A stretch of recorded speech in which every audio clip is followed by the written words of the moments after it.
कृपया धन्यवाद। मित्रों, सुसंध्या। आज रात्रि यहाँ पर होना सौभाग्य है कि आप लोगों को फिर से अपने प्रिय यीशु मसीह के नाम में संबोधित करूं और परमेश्वर के लोगों से कहीं भी मिलना सदा सौभाग्य है और उस महान नाम यीशु के लिए बात करना।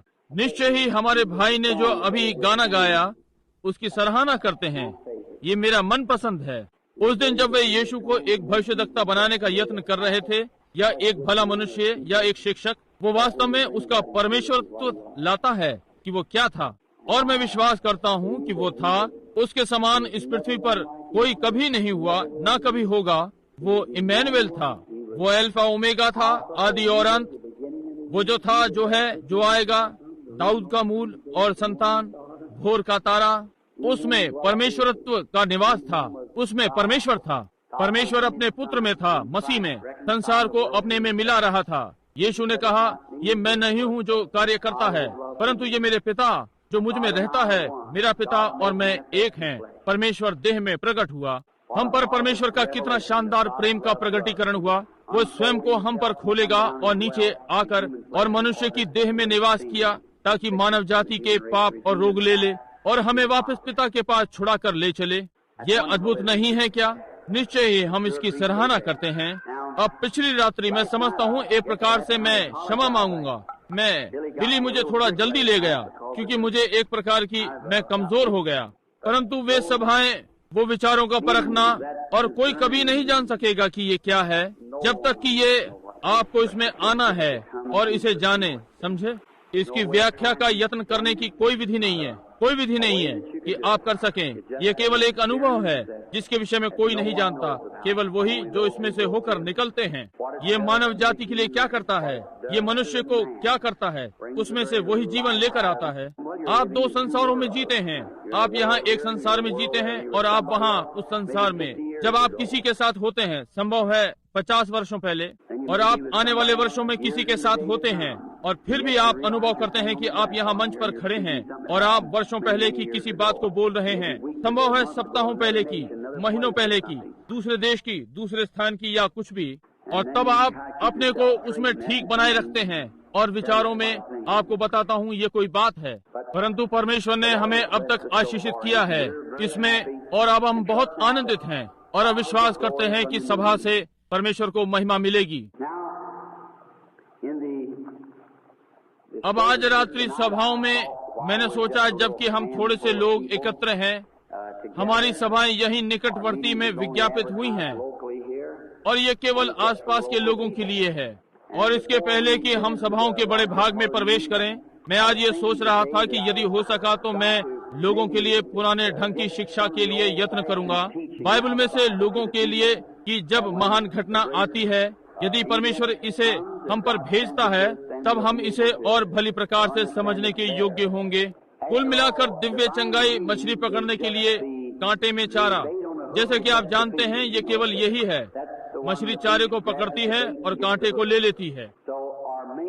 इसलिए हमारा विशेष, हमारा अंतिम यही है कि प्राण यीशु मसीह के लिए जीतना। यदि परमेश्वर आज रात्रि आपको चंगा करता है, इसके पहले कि आपकी मृत्यु हो, आप फिर बीमार हो सकते हैं। अब से 1 वर्ष में या 2 वर्षों में, अब से आगे संभव है, अब से 1 सप्ताह में या अब से 1 दिन, मैं नहीं जानता।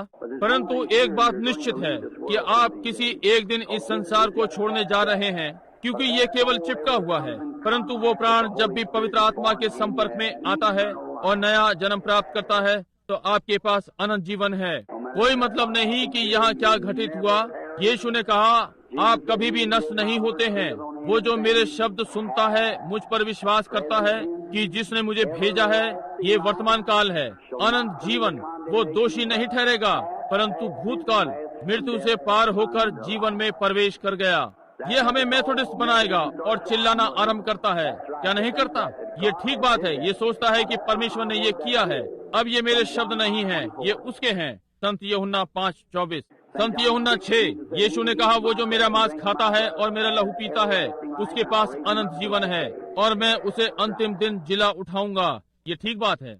वो जो मेरा मांस खाता और मेरा लहू पीता है, वो वर्तमान काल, अनंत जीवन, अब ये अनंत, ये एक बेदारी से दूसरी बेदारी परंतु अनंतता में से निकलता है। और अब आप में से कुछ सेवकगण जो यहाँ पर बैठे हैं, ये जानते हुए कि अनंत जीवन उसी वचन से आता है, अर्थात परमेश्वर का जीवन, वो शब्द जोई, ग्रीक शब्द जिसका अर्थ परमेश्वर का अपना जीवन, तब हम परमेश्वर के पुत्र या पुत्रियां हो जाते हैं, एक परमेश्वर की संतान, परमेश्वर के जीवन का भाग हम में। जैसे परमेश्वर नष्ट नहीं हो सकता, हम नष्ट नहीं हो सकते यदि ये यत्न किया गया। इसलिए हमारे पास अनंत जीवन है और अंतिम दिन उठाए जाने वाले हैं। ये अद्भुत है। ये बैप्टिस्ट मेथोडिस्ट से हाथ मिलावेगा और चिल्लाएगा, क्या ये नहीं है? निश्चय ही ये ठीक बात है। ये पुराने समय के धर्म के लिए अच्छी चीज है। ये प्रत्येक को एक साथ प्रेम में बैठाता है, निश्चय ही सारी भिन्नताओं को हटा लेता है, नई सृष्टि बनाता है। ये टक्सडू कोट बनाता है और सारा जोड़ा, और एक दूसरे के चारों ओर अपने हाथों को डालकर कहता है, भाई आप कैसे हैं? ये ठीक बात है, निश्चय ही। ये रेशम की वेशभूषा बनाएगा और एक छींट उनके चारों ओर बाहों को डालेगी और कहती है, बहन मैं आपसे प्रेम करती हूँ। ये यही करता है, ये निश्चय ही करता है। केवल भिन्नताओं को समाप्त कर देता है। धनी और निर्धन, बंधुआ या स्वतंत्र, हम सब मसीह यीशु में एक हैं।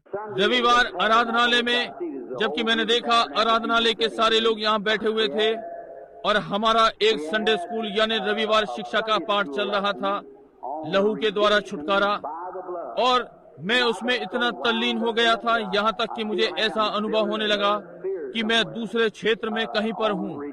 लहू के द्वारा छुटकारा। और आज रात्रि परिवार के जाने के पश्चात, और यहाँ जल्दी आ गया था ताकि गानों की सेवा सुन सकूं और आदि आदि, मैं कमरे में था और ऐसा प्रतीत हुआ, मैंने वचन पढ़ना आरंभ किया और कुछ पाया।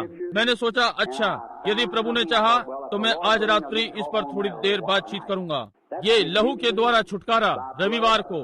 अब आज रात्रि मैं सामर्थ के द्वारा छुटकारा पर बोलने जा रहा हूँ, और कल आने वाली रात्रि में मैं संपूर्णता में छुटकारा पर बोलने जा रहा हूँ। यदि परमेश्वर ने चाहा तो यही आनंद में, लहू में, सामर्थ में और आनंद में छुटकारा। और इसे निकालने के लिए अब बहुत से लोग जैसे भले पढ़े लिखे विद्वान जानते हैं कि इसमें किस प्रकार से प्रवेश करना है और इस प्रकार का प्रकाशन देना संभव है इसके लिए या उसके या कुछ छोड़ देना। परंतु मैं यहाँ पर एक प्रकार से अनपढ़ प्रचारकों में से हूँ जो एक ही कार्य करना जानता हूँ कि इस बात में निश्चित रहूँ कि मैं जो भी हो सत्य के समीप हूँ और छायाओं पर जाता हूँ। यदि मैं दीवार की ओर चलना आरंभ करूं और प्रकाश इस ओर हो, मैं बता सकता हूं कि मैं कैसा दिखाई पड़ता हूं, कि मैं 4 पैर वाला पशु हूं या चिड़िया या ये क्या था। यदि मैं देखता हूं कि छाया किस प्रकार की परिवर्तित हो रही है। अब पुराना नियम नए नियम की छाया थी। ये नेगेटिव था। जैसे चांद सूर्य के लिए, सूर्य चांद पर चमकता है, पृथ्वी पर प्रकाश को परिवर्तित करता है। और मैं पुराने नियम से प्रेम करता हूँ। ये इस प्रकार से उदाहरणों से भरा हुआ है, या ये जैसे भी हो सकता है। अब सिद्ध उत्पत्ति में जब पहले परमेश्वर ने सूर्य बनाया, बाद में चांद और सूर्य मसीह और कलीसिया का प्रतिनिधित्व करते हैं। जैसे कि सूर्य अपनी सामर्थ और महिमा में आता है और जब ये नीचे जाता है तो ये अपना प्रकाश चांद पर चमकाता है अंधकार में, ताकि जब सूर्य चला जाता है तो पृथ्वी पर उजियाला दे। यीशु जब चला गया वो महिमा में चला गया और अपनी ज्योति को कलीसिया पर चमकाता है, ताकि जब तक वो वापस नहीं आए कलीसिया को सुसमाचार का उजियाला दे और तब वे विवाहित हो जाएंगे। ये शानदार होगा। ये चांद का महान उजियाला होगा और वहाँ मेमना उजियाला होगा। उन्हें फिर सूर्य की और आवश्यकता ना होगी उस नगर में।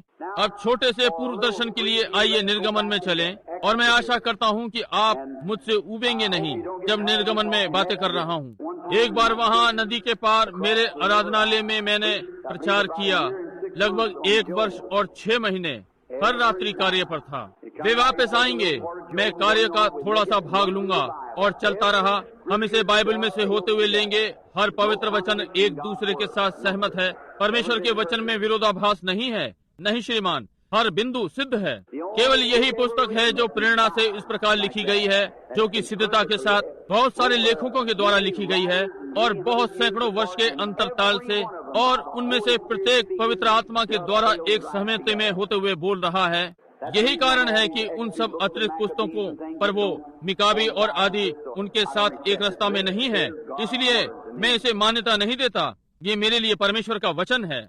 और बहुत सी महिलाओं ने मुझे चिट्ठी लिखी और कहा, मैं प्रचार कर रहा था अय्यूब राख के ढेर पर। उसने कहा, भाई ब्रैनम, आपने अय्यूब को बहुत समय से राख पर बैठा रखा है, क्या आप नहीं सोचते? वहाँ लगभग 6 सप्ताहों से, क्यों आप कब उसे राख पर से उठाने जा रहे हैं? ठीक है, मैंने कहा, जब पवित्र आत्मा वचनों को आगे बढ़ाना बंद कर देगा, मैं समझता हूँ मैं कहना ये छोड़ दूंगा, परंतु जब तक वो मुझसे इस विषय में बातें कर रहा है कि वो राख पर है, मैं इसी पर रुका रहा और प्राण बचाए गए। इसलिए जैसे कि सुसमाचार प्रचारक नगर में आया, उसने प्रचार किया। एक रात्रि उसने प्रायश्चित पर प्रचार किया, अगली रात्रि उसने प्रायश्चित पर प्रचार किया, फिर अगली रात्रि प्रायश्चित पर प्रचार किया। 4 या 5 रात्रियों के पश्चात डीकन की सभा उससे मिलने को आई और कहा, भाई क्या आप प्रायश्चित को छोड़ कुछ और प्रचार नहीं कर सकते? कहा, ओ हाँ, पहले इन्हें प्रायश्चित करने दो, तब मैं कुछ और प्रचार करूंगा। इसलिए ये एक भला विचार है। उनमें से प्रत्येक ने प्रायश्चित किया, तब हम कुछ और प्रचार कर सकते हैं। ठीक है, छोटे से पूर्व दर्शन के लिए उनके लिए था, विशेषकर वे जो रविवार प्रातः आराधनालय में नहीं थे। हम वापस 12वें अध्याय पर जाना चाहते हैं, परंतु हमारा आज रात्रि मूल विचार 14वां अध्याय है, निर्गमन के 13वें पद से आरंभ करके। अब हम 10वां पद छोड़ते हैं, रविवार प्रातः लहू के द्वारा छुटकारा। आप में से बहुत से कहानी से परिचित हैं, मुझे निश्चय है। अब हम जानते हैं कि हम इस पुस्तक के पन्नों को वापस पलट सकते हैं और इन पन्नों को पलट सकते हैं, परंतु केवल एक ही है जो इस पुस्तक को खोल सकता है, वो यीशु मसीह है। यूहन्ना ने पुस्तक देखी, वो मोहर बंद थी और वो रोया, क्योंकि स्वर्ग में से कोई मनुष्य नहीं खोल सका, पृथ्वी पर कोई मनुष्य नहीं, पृथ्वी के नीचे कोई मनुष्य नहीं। परंतु वहाँ एक मेमना था जो जगत की उत्पत्ति के पहले से घात किया गया था, आया और जो सिंहासन पर बैठा था उसके दाहिने हाथ से पुस्तक ले ली और मोहर खोल दी और पुस्तक खोल दी और मोहर तोड़ दी। और वो योग्य था, क्योंकि वो जगत की उत्पत्ति से पहले घात किया गया था। हम आज रात्रि उससे बातें करें और हमारे खोलने के लिए उससे विनती करें इसी समय। अब कृपालु प्रिय पिता, हम तेरे पास आते हैं, तुझे पहले यीशु नाम में संबोधित कर रहे हैं। अब प्रार्थना कर रहे हैं कि जैसे कि हम आज रात्रि यहाँ इस छत के तले खड़े होते हैं, जहाँ की बाहर तूफान का प्रकोप है, वर्षा तेज और हवा चल रही है, हम परमेश्वर के भवन में आने के लिए धन्यवादित हैं। और हम धन्यवादित हैं कि एक छिपने का स्थान है। आपने कहा, प्रभु का नाम सामर्थी खंबा है, धर्मी उसमें भागकर सुरक्षित हो जाता है। हम इतने आनंदित हैं कि हम प्रभु का नाम जानते हैं और उसमें आ गए हैं। अब हम प्रार्थना करते हैं कि पिता, आज रात्रि आप हमारे लिए वचन को खोलेंगे। होने पाए कि पवित्र आत्मा आए और वचन में समा जाए। इस नम्र छोटे दास के होठों का खतना कर, और वे जो सुनेंगे उनके हृदयों को आपके बालक, और होने पाए कि पवित्र आत्मा परमेश्वर के वचनों को ले और प्रत्येक हृदय में डाल दे जहाँ भी इसकी आवश्यकता हो। अब हमें आशीषित करें। आज रात्रि अपने आत्मा में हमें फिर से नया करें। इस सेवा से अपनी महिमा लें, खोए हुओं को बचा लें, बीमारों को चंगा करें प्रभु, पिछड़े हुओं को घर वापस ले आएं, और हम तेरी स्तुति करेंगे, क्योंकि हम ये तेरे नाम में मांगते हैं, तेरे प्रिय पुत्र यीशु के नाम में, आमीन। अब 10वां पद निर्गमन के 12वें अध्याय का निकालें। हम लहू के द्वारा छुटकारे को पढ़ रहे थे, कैसे परमेश्वर ने प्रत्येक घर में मेमना बलिदान होने के लिए ठहराया, कैसे वहाँ पर कुछ भी नहीं छूटा था। न्याय हो रहा था और अब अंतिम न्याय होने वाला था। परमेश्वर अपने वचन को पूरा करने जा रहा था। प्रत्येक अक्षर और वे सारे न्याय सिद्ध चिन्ह थे या सिद्ध प्रतीक न्याय के जो उन पर पड़ने वाला था। और यदि आप ध्यान देंगे, इसके पहले कि न्याय हो, अब संभव है सेवकगण इस पर मुझसे सहमत ना हो, जो कि ठीक है, परंतु इसके पहले कि मिस्र का न्याय होना आरंभ हो, परमेश्वर ने इजराइल को गोशेन में भेज दिया। वे गोशेन में थे और उन पर कोई विपत्ति ना आई। एक कलीसिया जो सिद्ध रूप में आगे बढ़ी, कष्टों में से होते हुए, देखिए, ठीक है, तब अंतिम विपत्ति जो पृथ्वी पर पड़ी यानी मिस्र पर पड़ी वो मृत्यु थी। आप सब जो बाइबल पढ़ने वाले हैं, आप अपने संडे स्कूल के पाठ को जानते हैं और आदि आदि। संभव है उन्होंने इसे बहुत बार लिया हो, परंतु मृत्यु ही अंतिम शत्रु था जिसने मिस्र पर हमला किया। और अंतिम शत्रु जो कलीसिया पर आक्रमण करने वाला है वो मृत्यु है। आत्मिक रीति से बोल रहा हूँ, वे जो पवित्र आत्मा के बपतिस्मे में मसीह का अनुकरण नहीं करेंगे वे आत्मिक रीति से सूख और मर जाएंगे। वे कलीसियाएं, अब आप इसे देख सकते हैं, बहुत सारी बड़ी बड़ी बेदारियां और सुसमाचार सभाएं इस राष्ट्र में हो गईं, और तो भी कलीसिया जो कि राजनीतिक कलीसिया बोल रही है वो हर क्षण खराब होती जा रही है। उसके सदस्य जैसे चाहते हैं वैसे ही जीवन व्यतीत कर रहे हैं, जो चाहते हैं वो कर रहे हैं, तब भी स्वयं को मसीह कहला रहे हैं। वे ठीक हैं। मसीही होने का अर्थ मसीह के समान होना। उस स्थान पर ना जाएं जहां आप नहीं होना चाहते। यदि मसीह आ गया, कुछ ना कहें जो आप नहीं कहना चाहते हैं। जब मसीह आता है, कुछ ना करें जो आप नहीं करना चाहते हैं। जब मसीह आता है, कुछ ना सोचें जो आप नहीं सोचना चाहते। जब मसीह आता है, अपना एक ही ध्येय रखें। आपका हृदय कलवरी पर केंद्रित है। आमीन। ज्योति में चलें जैसे वो ज्योति में है, और हमारी एक दूसरे से संगति है, और यीशु मसीह का लहू परमेश्वर के पुत्र का हमें सारे अधर्म से शुद्ध रखता है। ये मेथोडिस्ट, बैप्टिस्ट और हम सब को मिलाकर उसमें एक करता है। अब अंतिम चीज मृत्यु थी, और उस मृत्यु से पहले जब वो आती है, उस मृत्यु से एक छुटकारा था उन सब के लिए जो उससे बचना चाहते थे। और पहले नाश से पहले एक छुटकारा दिया गया। संसार के जल विनाश से पहले परमेश्वर का एक धार्मिकता का प्रचारक था, नूह, और उसने लोगों को नाव में बुलाने के लिए 120 वर्षों तक प्रचार किया। और जिन्होंने अपनी इच्छा से न जाना चाहा तो उनके लिए न्याय को छोड़ और कुछ न बचा। आज जो मसीह की ज्योति में चलने से इनकार करता है तो उसने अनुग्रह पर लात मार दी, तो न्याय को छोड़ और कुछ नहीं बचा। बस केवल दाहिनी और बाईं दिशा है। आप केवल एक ओर जा सकते हैं और आपका अपना चुनाव है। अब हम देखते हैं इसके पहले की भयानक रात्रि आए जिसमें इजराइल को आज्ञा मिली थी और उसे पहले ही ले लिया है, मेमने का बलिदान करना। परमेश्वर अपनी कलीसिया को निर्गमन में ला रहा है कि उसे मिस्र से बाहर निकाले और प्रतिज्ञा के देश में ले जाए। मुझे यह अच्छा लगता है। वे वहाँ उसका अधिकार पाने जा रहे हैं। परमेश्वर ने उन्हें देश दिया, और अब भी वो उस बड़ी महान इमारतों से और बाढ़ से घिरा हुआ था, और यरोही के चारों ओर दीवार थी, उसके चारों ओर रथ दौड़ सकता था। और थोड़ा इस पर सोचें, तो भी परमेश्वर ने कहा, मैं ये तुम्हें देता हूँ, ये तुम्हारा है। परंतु उन्हें शुद्ध करना था, उसे साफ करना था। और आज परमेश्वर ने यही किया है।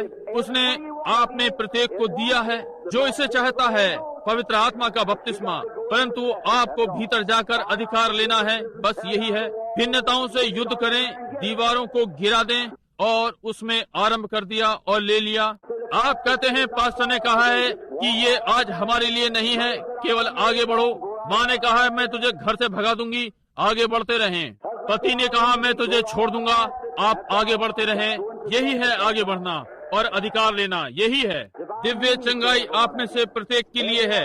आप प्रत्येक जो यहाँ इस रात्रि कैंसर, हृदय रोग जो भी है, परमेश्वर ने प्रतिज्ञा दी है और ये आपके लिए है, परंतु आपको जाकर उसे अधिकार में लेना है।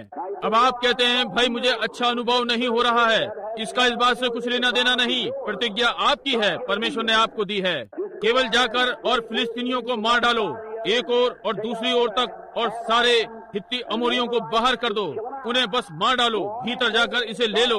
परमेश्वर ने कहा ये तुम्हारा है, इसे ले लो। परंतु उसने नहीं कहा अब मैं भीतर जाऊंगा और सबको बाहर कर दूंगा और तुम्हारे लिए अच्छे नगर बनाऊंगा और तुम्हें वहाँ सरल मार्गों में स्थिर कर दूंगा। वो इस प्रकार से नहीं करता। वो ये आपको देता है और आपको कुछ करना है। वो बहुत भला है कि उसने आपको भूमि दी है। कहा वो आपकी सहायता करेगा और आपके साथ होगा। जाओ, जाकर ले लो। और यदि आप बीमार हैं, आज रात्रि अपाहिज, अंधे, बहरे, गूंगे, आप जो भी हैं, जाकर ले लो। परमेश्वर ने कहा कि ये तुम्हारा था, ये आपका अधिकार है, परमेश्वर ने आपको दिया है। उसने उनसे कहा कि वो उन्हें वो देश देगा, उनके आगे आगे दूत भेजेगा ताकि मार्ग में उनकी देखभाल करे, उन्हें उस स्थान पर लाए जहाँ ये था। उन भेदियों को देखिए, जब वे वहाँ पहुँचे, यहाँ वे 10 वापस आए, कहा ओ हम ये नहीं कर सकते, ये असंभव है। क्यों? हम लोग वैज्ञानिक हैं और हमने इन चीजों को देखा है वैज्ञानिक रीति से, ये असंभव है, हम इसे नहीं कर सकते। परंतु वहाँ 2 व्यक्ति थे, उनमें से एक का नाम यहोशू और एक का नाम कालेब था। वैज्ञानिक भाग क्या कहता है? वे इसे नहीं देखते। परमेश्वर ने क्या कहा है? वे वो देख रहे थे। कहा हम इसे नहीं कर सकते, और ये ठीक बात है। और वे कुछ प्रमाण लेकर आए कि ये एक अच्छा देश था, और मैं उस प्रमाण से बहुत आनंदित हूँ। क्या आप नहीं हैं कि हमारे ऊपर एक अच्छा देश है और हम अपने मार्ग पर हैं आज रात्रि? हालेलुया। ठीक है, यहाँ वे थे। अब अपने छुटकारे से थोड़ा पहले परमेश्वर की इच्छा थी कि इजरायली बालक की उनकी सुरक्षा अति आवश्यक है, कि इस मेमने को मारें और लहू को चौखट पर लगाएं, दरवाजे के ऊपर इस प्रकार से और प्रत्येक अलंग पर, और उन्हें भीतर जाना था और इस मेमने को खाना था। इसका सब कुछ, ध्यान दें, सारा मेमना, ना कि केवल उसका कुछ भाग, उसका सब कुछ खाना था। कुछ लोग कहते हैं मैं केवल ये भाग लूंगा और मैं केवल इसका भाग विश्वास करूंगा, परंतु आपको सारा का सारा लेना है, उसका सब कुछ। कहते हैं ओ मैं विश्वास करता हूँ कि वो हमारे अपराधों के कारण घायल किया गया, परंतु उसके कोड़े खाने से मैं इसके विषय में नहीं जानता। हम सब चाहते हैं उसका सब अंश खाना है, सारा का सारा। उसमें से कुछ सख्त है, परंतु हमें खाना है जो भी है। परमेश्वर ने ऐसा कहा है। अब 10वें पद पर ध्यान दें, और भोर तक उसमें से कुछ भी ना रख छोड़ना, और जो कुछ बच जाए भोर तक उसे आग में जला देना। और अब इसमें से कुछ भी नहीं बचाना है। अब उसने कहा जब तुम इसे खाते हो, इसे कच्चा ना खाना या शोरवेदार, परंतु तुम इसे अच्छी प्रकार से पकाकर खाना। और मुझे ये पसंद है। लोग परमेश्वर के वचन को खाने का यत्न कर रहे हैं। वे इसे इस प्रकार लेते हैं जैसे कच्चा, चबा जाते हैं और इस पर थूकते जाते हैं और सब कुछ कहते हैं ओ मैं इसे नहीं ले सकता, मैं इसका पक्ष नहीं ले सकता, ये भली प्रकार से पका नहीं है। यही है, उसने कहा इसे आग से पकाओ। आग पवित्र आत्मा को दर्शाती है। आप पहले हृदय में परमेश्वर को लो और ये आपके लिए पकाएगा। ये ठीक बात है, इसे पका लो, तैयार कर लो, तब ये स्वादिष्ट लगेगा। अब आप इससे अलग नहीं हो सकते। कहें ओ मैं नहीं जानता कि मेरे लिए है या नहीं। ये बीते दिनों के लिए हो सकता है कि पहले पवित्र आत्मा पालो और देखिए कि फिर दिव्य चंगाई का आपके लिए क्या अर्थ है। देखिए हृदय से लगे धर्म का आपके लिए क्या अर्थ है। जब आपको यहाँ मेमने को पकाने के लिए पवित्र आत्मा मिलता है, जैसे ही ये आता है, आमीन, ये ठीक बात है। पहले मेमने को पकाओ और पकाने के लिए आपके पास आग होनी ही चाहिए। इसे भूनना है, ओ प्रभु, तभी ये अच्छा है। अधिक समय नहीं हुआ, मैं यहाँ खड़ा हुआ था एक बड़ी भट्टी के पास और मैंने देखा कि आग कितनी गर्म थी और ये और पकाया और पकाया और पकाया, और जैसे जैसे ये गर्म होती गई धातु का धातु मल सोने से सब ऊपर आ गया और उन्होंने उसे निकाल दिया। और तब वे आग की कुठाली में और गर्म करेंगे और तब जब ये अधिक उबलेगा तब वे विभिन्न चीजें पाएंगे, सल्फर मिली हुई धातु और चीजें। इससे पहले मिट्टी ऊपर आती है जैसे मिट्टी और कीचड़, फिर कच्ची धातु के समान और कोई अच्छी चीज नहीं, कुछ चांदी चांदी सा, और दूसरी चीजें वे ऊपर आती हैं और उसे बाहर तलछट को बाहर निकाल देते हैं, नीचे जाते हैं, सीधा नीचे, और अंतिम चीज सल्फर धातु थी जो उससे बाहर कर देते हैं। ये झूठा सोना है। आप जानते हैं लोगों में बहुत सी चीजें होती हैं जो एक दूसरे को धोखा देती हैं। जब आप एक मसीही हैं या उनके समान व्यवहार करते हैं, जो भी हैं, समझे, परंतु आप पवित्र आत्मा को हर चीज को उबाल कर बाहर करने दें। अपने में से धोखे वाला सोना भी बाहर कर दें।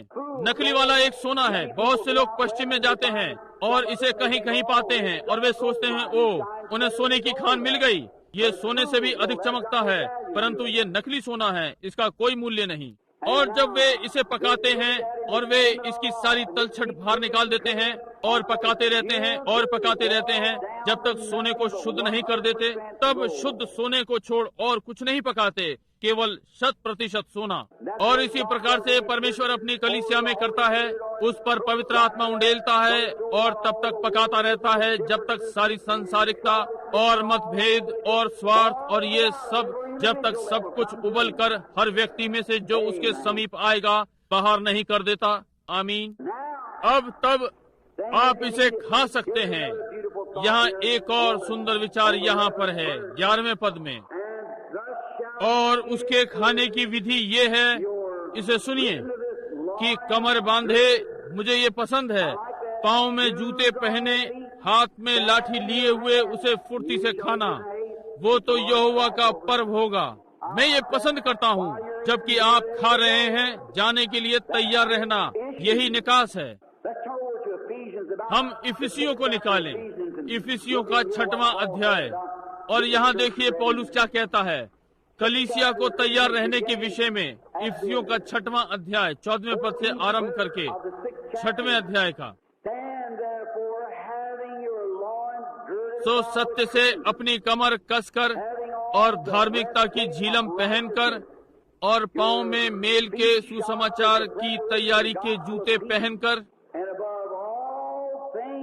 और उन सब के साथ विश्वास की ढाल लेकर स्थिर रहो, जिससे तुम उस दुष्ट के सब जलते हुए तीरों को बुझा सको, और उद्धार का टोप और आत्मा की तलवार जो परमेश्वर का वचन है ले लो। देखिए पौलुस मनुष्य को युद्ध के मैदान के लिए तैयार कर रहा है, आगे बढ़ने के लिए। परमेश्वर ने आरंभ में इजराइल को छुड़ाते हुए अब आपको बढ़ने के लिए तैयार हो जाना चाहिए। जब तुम लहू के नीचे आओ, अपने जूते पहन लो, अपनी कमरें बांध लो, अपनी लाठी अपने हाथ में ले लो और पुकार के लिए तैयार हो जाओ। मुझे ये पसंद है। अब एक मनुष्य जो मसीह में आता है वो अपने सुसमाचार के जूते पहनता है कि सुसमाचार प्रचार करे, उद्धार का टोप पहनकर, धार्मिकता की झिलम पहनकर, अपनी कमर कसकर। अक्सर पुराने सिपाहियों में जब वे लड़ाई के वस्त्र धारण करते थे, उनका एक बड़ा पटुका होता था, वे इसे बांधते थे, उनकी कमरों को थामे रहता था। ये ढालें शत्रु के भालों को दूर रखती थीं। हमारे लिए ये कितना वास्तविक पाठ है। जब कमर कमजोर पड़ने लगे, ढाल गिरने लगे, तब वे अपने पटुके कस लेते थे, उन्हें फिर से कस लेते थे। आज कितना ही सिद्ध चित्र है। जब आप स्वयं को ढीला अनुभव करने लगे, यह शैतान कहता है इसका कोई लाभ नहीं, नीचे की ओर जाने से थोड़ा सा अपना पटुका कस लें, तलवार को थोड़ा कसे हुए हाथों से खींचें और आगे बढ़ें। इस प्रकार से बढ़ने के लिए तैयार रहें। प्रत्येक व्यक्ति उस रात्रि उस लहू के तले चल रहा है, वहीं रुके रहने की आज्ञा थी, और तब तक बाहर न जाए जब तक आज्ञा न आए कि आगे बढ़ो। और प्रत्येक मनुष्य जो परमेश्वर के आत्मा से जन्मा है, मसीह में आता है, उसके पास अनंत जीवन है। अपनी ढाल, अपनी झिलम पहने हुए तैयार है, और जब तक आगे बढ़ने की आज्ञा नहीं मिलती रुका रहता है। ओ ये क्या ही शानदार है। क्या आप आज ये सब पाकर आज रात्रि काम में नहीं लगना चाहते? आप सिपाहियों, आराधनालय में एक गाना गवाने वाला होता था। हमारे गाने का विषय होता था युद्ध जारी है। ओ मसीही सिपाहियों, कड़े रूप से आमने सामने तैनात रहो, झलकते हुए शस्त्रों के साथ। रंगों के प्रवाह आज गलत और सही आमने सामने हैं। युद्ध जारी है, परंतु थके हुए नहीं, ताकतवर हो जाओ और उसकी सामर्थ को थाम लो। यदि परमेश्वर हमारी ओर है, उसका झंडा हमारे ऊपर है, तो अंत में हम जयवंतों का गीत गाएंगे। उनमें से बहुत सारे संत कब्र में चले गए, परंतु इन्हीं किन्हीं दिनों में सामने नए संसार में जब वे प्रतिज्ञा के देश में आते हैं, सलीब का झंडा हमारे ऊपर होगा और हम जयवंतों के गीत को गाएंगे। जब उस रात्रि हम विवाह भोज में बैठते हैं, उस मेज के चारों ओर वो महान मेज हो सकता है सैकड़ों हजारों मील लंबी, लहू से धुले संत वहाँ चारों ओर बैठे हैं। मैं उस मेज के पास जाना चाहता हूँ और उनमें से प्रत्येक से हाथ मिलाना चाहता हूँ। आमीन। बस चिल्ला रहे हैं। क्या आप मुझे चिल्लाते हुए सुनना चाहते हैं? तो जब तक मैं वहाँ ना पहुँचूं प्रतीक्षा करें, मुझे देखें। मैं अभी इतना बड़ा नहीं हुआ हूँ इसके लिए, परंतु ध्यान दें, अब आगे बढ़ रहा हूँ। तैयार रहें, हम जा रहे हैं। यहाँ एक दुखी दृश्य है। इसके पहले कि हम अपने नियमित पाठ पर आए, ये यहाँ 38वें पद में पाया गया है। सुनिए, और एक मिलीजुली भीड़ उन लोगों के साथ निकल गई। यहीं पर इजराइल ने गलती की। एक अलौकिक घटित हो गया। बिना मत परिवर्तित लोग साथ साथ चले। उस अलौकिक के कारण अंत में उन्हें कठिनाई में डाला। और नीचे हम ध्यान देंगे लगभग 42वें 43वें पद में प्रभु मूसा से बातें कर रहा है। कहा कि कोई नहीं, केवल वही जो बलिदान हुए थे बलिदान खा सकते थे, बल्कि केवल वही जिनका खतना हुआ था। कोई परदेशी बाहर का इसे ना खाए, केवल वे जो खतना वाले हैं। प्रिय मित्रों, आज के दिन हमारे लिए कितनी लज्जा की बात है कि जब कलीसिया में प्रत्येक जो कलीसिया से संबंधित है प्रभु भोज लेता है, और ये गलत है।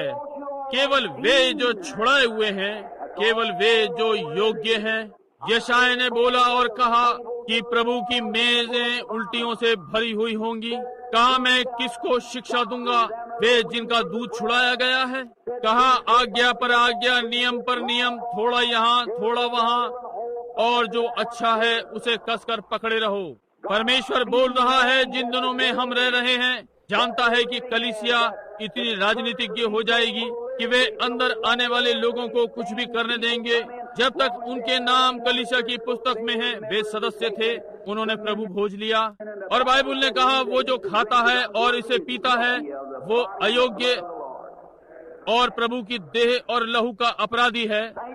संत यूहन्ना 13वां अध्याय यीशु बोल रहा है। दूसरा कुरिन्थियों 11वां अध्याय पौलुस ने वर्षों पश्चात कहा कि वो जो इसे अयोग्यता में इसे खाता और पीता है वो प्रभु की देह और लहू का अपराधी होगा। इसलिए मनुष्य स्वयं को जांच ले। उसने कहा, इसके पहले कि वो इसे ले, मैं वचन बता रहा हूँ, ये ठीक बात है। वो जो इसे खाता और पीता अयोग्यता में होते हुए इसे खाता और पीता है, प्रभु की देह को नहीं पहचानता, स्वयं को दोषी ठहराता है। इसी कारण तुम्हारे बीच में बहुत से रोगी और निर्बल हैं और बहुत से सो गए। निश्चित हो जाएं कि आप प्रभु के साथ ठीक हैं। ये यहाँ छाया में है कि और कोई नहीं, केवल खतना वाले। इससे कोई मतलब नहीं कि वो कितना ईमानदार है, उसने कितने यहूदी कलीसिया को कितनी सहायता की है, उसे धर्मांतरित होना ही था। वास्तव में खतने वाला विश्वासी, इसके पहले वो प्रभु भोज ले सके या पर्व को खाए, ओ आज हम उस रेखा से कितनी दूर हो गए हैं। अब हम जल्दी जल्दी, तब आज रात्रि परमेश्वर उन्हें बाहर लेकर आया। अब हम 14वें अध्याय के 13वें पद को निकाल रहे हैं। परमेश्वर ने उन्हें अग्नि स्तंभ दिया कि उनके आगे आगे चले। मैं सोचता हूँ कि आज रात्रि उनके पास इसका चित्र है, और मैं श्रद्धा भाव से ये कहता हूँ अपनी ईमानदारी के विचार से, जबकि हम आज रात्रि इस झुंड में हैं, मैं विश्वास करता हूँ ये हमारे साथ है। वही अग्नि स्तंभ जिसने इजराइल के बालकों का मार्गदर्शन किया, हमारे आगे आगे चल रहा है, उन्हीं चिन्हों और आश्चर्य कर्मों को कर रहा है। और यहाँ कोई भी शिक्षक या बाइबल का ज्ञाता ये जानता है कि वो दूत जो इजराइल के साथ रहा और प्रतिज्ञा के देश तक उनका मार्गदर्शक रहा, वो वाचा का दूत था जो यीशु मसीह था।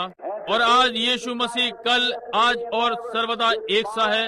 इस झुंड के आगे आगे है, जिसे आप लोग पवित्र शोर मचाने वाला कहना चाहते हैं। यदि आप चाहते हैं, ठीक है, बढ़ रहे हैं। जैसे जय पर अगुवाई कर रहा है, उसकी महिमा हो। उन दिनों में, उन देशों में वे लोग छोड़े हुए और घृणित और ठुकराए हुए और राष्ट्रों के द्वारा छोड़े गए और सब कुछ कहलाए। ऐसे ही आज सच्चे विश्वासी के साथ है। आप अपनी कलीसियाओं में जानते हैं, जब आप मसीह का पक्ष लेते और सत्य के लिए बोलते हैं तो सारी कलीसिया कहती है, इसे देखो, वो अपनी समझ खो बैठा है, वो पागल हो गया है। समझे? उस पर ध्यान ना दें, पीछे पीछे चलते रहें। अब आप हथियारों से सुसज्जित हैं और लहू आपके आगे आगे है। पवित्र आत्मा आपका मार्गदर्शन कर रहा है।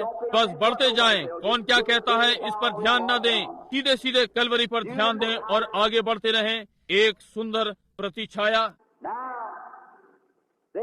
अब वे निकल कर बाहर आ गए हैं और अब ध्यान दें, लहू का छुटकारा उन्हें मिस्र से बाहर निकाल कर लाया। अब उनके पास कुछ होना चाहिए था कि उन्हें उस देश में ले जाए। अब वे आरंभ करने वाले हैं। वे बाहर आ गए, खतना किए हुए लहू के तले आए और बढ़ रहे हैं। अब वे किसी चीज पर आ गए हैं। वे वहाँ साथ साथ बढ़ रहे हैं, ये जानते हुए कि वे मृत्यु से पार होकर जीवन में प्रवेश कर गए हैं, जानते हुए कि उनके पास अनंत जीवन है। परंतु यहाँ वे लोग आ रहे हैं और कठिनाइयाँ आने लगी। यहाँ उनके पीछे फिरौन की सेना आ रही है कि उन्हें ले ले। परेशानियाँ आ गई। सुनिए, परमेश्वर हमारे छिपने का स्थान और हमारी सामर्थ और संकट के समय हमारी उपस्थित सहायता। ओ, मैं आशा करता हूँ आप इसे देखते हैं। देखा, ये यहाँ पर है, जानते हैं। परंतु सुनिए अब 13वां पद। और मूसा ने लोगों से कहा, तुम डरो मत, मुझे ये अच्छा लगता है। यीशु जब मृतकों में से जी उठा, उसके वचन निरंतर थे, डरो मत। आज कलीसिया के साथ यही परेशानी है। वे डर से मरने पर हैं कि आप असफल होने वाले हैं। जब आप मसीह में हैं तो आप कैसे असफल हो सकते हैं?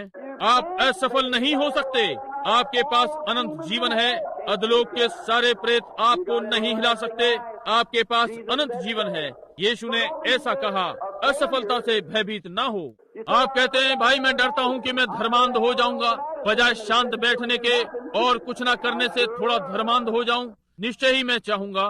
ब्लड्स के विषय में बताया गया, उसके पास एक व्यक्ति नौकरी के लिए आया और उसने कहा, यहाँ अपने हस्ताक्षर करो। उसने हस्ताक्षर करने के लिए अपनी पेंसिल उठाई। उसने कहा, इस पर तुम्हारी रबड़ कहाँ है? कहा, मैं नहीं जानता, कोई गलती करता है। उसने कहा, मैं तुम्हारा उपयोग नहीं कर सकता, तुम कुछ भी नहीं करोगे। ये ठीक बात है, तुम कोई गलती नहीं करते हो, आप कुछ नहीं कर रहे हैं। भाई, हम आगे बढ़ते रहें। मैं वहाँ लॉन्ग फेलो को पसंद करता हूँ। मुझे दुख की घड़ियाँ में ना बताओ कि जीवन केवल एक खाली स्वप्न है और सोने वालों के प्राण मृत हैं। चीजें वैसी नहीं जैसी दिखाई पड़ती हैं। कहा, हाँ, जीवन वास्तविक है और जीवन उत्साह है और कब्र उसका उद्देश्य नहीं है। तू मिट्टी से है, मिट्टी में लौट जाएगा। ये प्राण के लिए नहीं कहा गया। हम उठे और कर रहे हैं हृदय से किसी भी संग्राम को, ना कि गूंगे जानवरों के समान हकाए जाते हैं। बहादुर बनो। लोगों की प्रतीक्षा न करें कि वे आपको मसीह तक ले जाने में प्रेरित करें। एक पुरुष या एक महिला के समान खड़े हों और उसे स्वीकार करें और जय करते हुए आगे बढ़ें। आमीन। परमेश्वर यही चाहता है, मजबूत और तैयार सिपाहियों। संभव है आपका वजन 105 पाउंड भी ना हो, परंतु भाइयों, आप फिर भी सुस्वस्थ हैं और सामर्थ्य से भरे हुए, यदि आप परमेश्वर को अपनी तरह से करने दें। मैंने सैकड़ों पाउंड के मनुष्य देखे हैं, परंतु उनमें एक भी अंश पुरुष नहीं है। ये ठीक बात है। ठीक है, ध्यान दें। मूसा ने लोगों से कहा, डरो मत, शांत रहो और यहोवा के छुटकारे को देखो। ये अच्छा है, केवल आगे बढ़ते रहो, किसी भी बात से न डरो। यदि आपने मसीह को अपने बचाने वाले के रूप में स्वीकार किया है, बढ़ते रहो। भाई ब्रैनम, मैं पवित्र आत्मा का बपतिस्मा चाहता हूँ। केवल आगे बढ़ते रहें, डरे नहीं। आप कहते हैं, अब मैं बीमार हूँ। भाई ब्रैनम, मैं अधिक आगे नहीं बढ़ सकता। चिंता ना करें, केवल आगे बढ़ते जाएं। हमारे यहोवा के छुटकारे को देखो, इसे स्वीकार करो, केवल आगे बढ़ो। ये कैसे होने जा रहा है? डॉक्टर ने मुझे छोड़ दिया। उसने जितना अच्छा हो सकता था किया, परंतु परमेश्वर ने अपना सबसे अच्छा अभी नहीं किया है। ये ठीक बात है। एक क्षण के लिए अब उसे सुने। ठीक है, यहोवा जो आज तुम्हें दिखाएगा, क्योंकि मिस्री, पारखी, सत्य, कष्ट देने वाले कहते हैं, भाई ब्रैनम, यदि मैं बस सिगरेट पीना छोड़ दूं, यदि मैं मद्यपान छोड़ दूं, यदि मैं अपनी चोरी छोड़ दूं, यदि मैं अपना ये वो करना छोड़ दूं, परेशान ना हो, केवल बढ़ते जाएं, बाकी की चिंता परमेश्वर कर लेगा। यदि मैं जानता होता कि मैं ये छोड़ सकता, भाई ब्रैनम, मैं अभी मसीह को ग्रहण कर लेता। आप चिंता ना करें, आगे बढ़ें। आप प्रभु के उद्धार को देखेंगे। क्योंकि जिन मिस्रियों को तुम आज देखते हो, उनको फिर कभी ना देखोगे। आमीन। कुछ क्षण पश्चात ये तय हो गया। यहोवा आप तुम्हारे लिए लड़ेगा, इसलिए तुम चुपचाप रहो। तब यहोवा ने मूसा से कहा, तू क्यों मेरी दुहाई दे रहा है? इजरायलियों को आज्ञा दे कि यहाँ से कूच करें। मुझे ये पसंद है। ये कहने का यत्न न करें, भाई मैं 10 वर्षों से कलीसिया का सदस्य हूँ। भाई ब्रैनम, मैं एक अच्छा ईमानदार सदस्य रहा हूँ। अच्छी बात है, मैं इसकी सराहना करता हूँ, परंतु हम आगे बढ़ें। आज रात्रि परमेश्वर आगे बढ़ रहा है। आज लोग यहाँ वे वापस जाते हैं, वे कहते हैं अच्छा अब विज्ञान 150 वर्ष पहले फ्रांस में विज्ञान था। यदि मनुष्य कभी भयानक गति 30 मील प्रति घंटा से चले तो गुरुत्वाकर्षण उसे पृथ्वी पर से उठा देगा, और वो चला गया। ओ 30 मील प्रति घंटा, वो अब लगभग 1600 मील प्रति घंटे पर जा रहा है। आपने कभी नहीं सुना होगा कि विज्ञान ने कभी फिर उस मनुष्य का उल्लेख किया होगा। वो अपने समय में ठीक था, परंतु वे दूसरे दिनों में जी रहे हैं। ये ठीक बात है, परंतु हम प्रचारक लोग ओह नहीं, दिव्य चंगाई। अब मैं देखूं कि संत मूडी, फिने, नॉक्स, कॉल्विन, इनमें से कुछ ने इस विषय में क्या कहा। वे अपने समय में ठीक थे, परंतु हम आगे बढ़ रहे हैं, आगे जा रहे हैं। हमारे पास कुछ और है। यीशु ने कहा वहाँ बीज बोने वाले के दृष्टांत में, जब बीज बोने वाला गया और बीज बोया और कुछ शत्रु ने आकर कुछ जंगली दाने गेहूं के बीच में बो दिए, उसने कहा उन्हें एक साथ बढ़ने दो। आप सदा उंगली उठाते हैं कि संसार कितना खराब होता जा रहा है, परंतु आप ये देखने में असमर्थ हैं कि कलीसिया उसी समय में कितनी शक्तिशाली होती जा रही है। वो उठ रही है और मैदान में खड़ी हो रही है। वो जो कि छोटा झुंड है, परंतु भाई परमेश्वर उसके साथ है और वो विजय प्राप्त करने जा रही है, वैसे ही निश्चित रूप से जैसे मसीह मृतकों में से जी उठा। आमीन। परमेश्वर की कलीसिया कभी भी असफल नहीं होगी। अधलोक के फाटक उस पर कभी भी प्रबल न होंगे। दिखाया कि वे इसके विरोध में होंगे, परंतु वे प्रबल नहीं हो सकते। कलीसिया मसीह के लहू में से होते हुए, जय प्राप्त करते हुए जय के निशाने पर जा रही है। मैं इस बात के विषय में आशावान हूँ कि परमेश्वर की एक बेदाग बेझुर्री वाली कलीसिया है या दोषी। आमीन। मैं इस विषय में इतना आनंदित हूँ। अब यदि मैं कलीसिया में हूँ, आमीन। भाई ब्रैनम, आप उसमें कैसे आ सकते हैं? शब्दों से नहीं। आप उसमें कैसे आ सकते हैं? जन्म लेने के द्वारा उसमें जन्म लें। मैं ब्रैनम परिवार में हूँ। इस आने वाले अप्रैल के 6वें दिन को मैं 45 वर्ष का हो जाऊंगा, और उन्होंने मुझे इसका सदस्य बनने को कभी नहीं कहा। मैं एक ब्रैनम जन्मा हूँ, मैं सदा एक ब्रैनम रहूंगा। यीशु मसीह में मैं मसीही जन्मा, मैं मसीही होऊंगा, क्योंकि चुनावों के द्वारा परमेश्वर ने इसे इसी प्रकार ठहराया। उसने अपने प्रिय पुत्र के द्वारा अनुग्रह से बुलाया, हमने उसे स्वीकार किया और अनंत जीवन पाया। एक हाथ मिलाने के द्वारा, एक सदस्यता के द्वारा, एक पत्र के द्वारा, एक ही आत्मा के द्वारा हम सब ने एक ही देह यीशु मसीह में बपतिस्मा लिया और वहाँ उस राज्य के नागरिक बन गए। आज जब मैं प्रार्थना कर रहा था तो मैं सोच रहा था कि आज ये कैसा दिन है कि हमें इसके लिए उत्तर देना है। मैं उस पीढ़ी के लिए जो मुझसे पहले थी उसके लिए उत्तर नहीं देना, या वो पीढ़ी जो मेरे बाद होगी, परंतु न्याय में मुझे इस पीढ़ी के साथ खड़ा होना है। और मैंने कहा उधर एक स्त्री का चित्र विज्ञापन में देखिए, बियर पीते हुए। कुछ और कहा कि वो बिना श्वास के थी या ऐसे ही कुछ। मैंने कहा हाँ, और जीवन रहित भी है।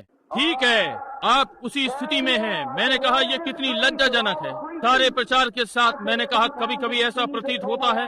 मैंने अपनी पत्नी को बताया, मैंने कहा कभी ऐसा लगता है कि इससे कोई भलाई नहीं होती, परंतु जो भी है मुझे चेतावनी की आवाज होना है।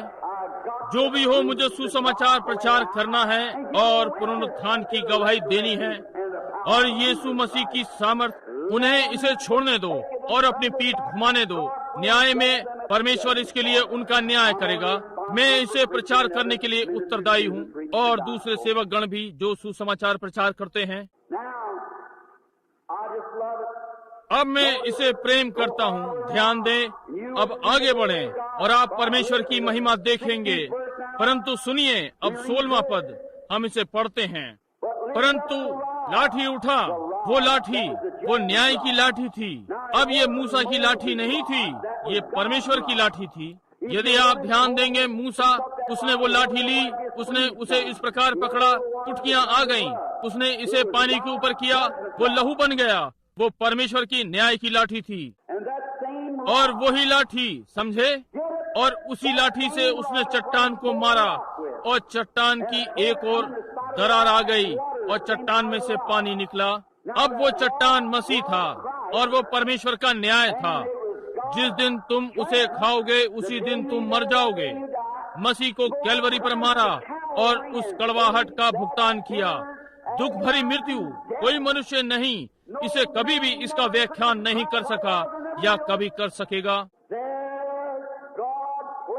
वहाँ परमेश्वर ने सारा दिव्य न्याय उस पर डाल दिया और उसके एक ओर मारा। जब उसकी एक ओर से पानी और लहू और आत्मा हमारे छुटकारे के लिए निकला। कैसे लोगों ने उसके चित्र को रंगा, कभी कभी उसके चारों ओर कपड़ा लपेटा हुआ या कुछ और। क्रूस पर ये ऐसा नहीं है, उन्होंने उस मनुष्य को त्याग दिया। हर बुराई, अशिष्ट बातें जो वे कर सकते थे, परंतु उसे होना था। वो वहाँ पर उच्चतम और संसार में सबसे नीचा जो कभी था या होगा। और तब क्रूस पर नंगा किया गया, घायल किया गया, पीटा गया, लहूलुहान, उपहास उड़ाने वालों का मुंह भरा थूक उसके मुंह पर लटक रहा था। उपहास उड़ाने का ताज सिंहासनों का उसके सिर पर रखा। परंतु वहीं जहाँ उसने मृत्यु को, नरक को, पाप को, बीमारी को और कब्र को जीता और हम सब का मूल्य चुकाया। कभी कभी ये कहा, वहीं जहाँ उसने मृत्यु के डंक को निकाल दिया, यही जहाँ पौलुस ने कहा, ओ मृत्यु तेरा डंक कहाँ है। मुझे ये बताया गया कि बहुत सारे कीड़े, मधुमक्खी और चीजें इनके पास डंक होता है और वे इसके साथ जहरीले होते हैं, परंतु वे एक बार डंक मारते हैं और वे अपना डंक खो देते हैं। एक समय मृत्यु में भी उसका डंक था, परंतु कैलवरी पर मसीह ने वो डंक मृत्यु में से निकाल दिया। हालेलुया। ओ, जब मैं इसके विषय में सोचता हूँ कि वहाँ उसने मृत्यु में से डंक निकाल दिया, मेरे और आपके लिए मृत्यु का सारा डंक। पौलुस ने कहा, जब वे उसका सिर रोम की कैद में काटने जा रहे थे, उसने कहा, मृत्यु तेरा डंक कहाँ है। वापस कैलवरी की ओर संकेत किया और वहीं पर मृत्यु का डंक निकाला गया। कब्र तेरी जय कहाँ है, उसने कहा, परंतु परमेश्वर का धन्यवाद हो जो हमें हमारे प्रभु यीशु मसीह में होकर हमें जय देता है। आमीन। ठीक है। लाठी, न्याय और अपना हाथ समुद्र के ऊपर बढ़ा और वो दो भाग हो जाएगा। तब इजरायली समुद्र के बीच होकर स्थल ही स्थल पार चले जाएंगे। और सुन, मैं आप मिस्रियों के मन को कठोर करता हूँ और वे उनका पीछा करके समुद्र में घुस पड़ेंगे। तब फिरौन और उसकी सारी सेना और रथों और सवारों के द्वारा मेरी महिमा होगी। और जब फिरौन और उसके रथों और सवारों के द्वारा मेरी महिमा होगी, तब मिस्री जान लेंगे कि मैं यहोवा हूँ।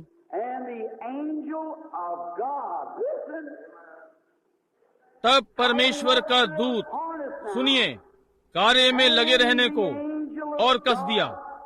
और परमेश्वर के दूत ने जो इजराइल के आगे गया, वो अब भी यहाँ पर है।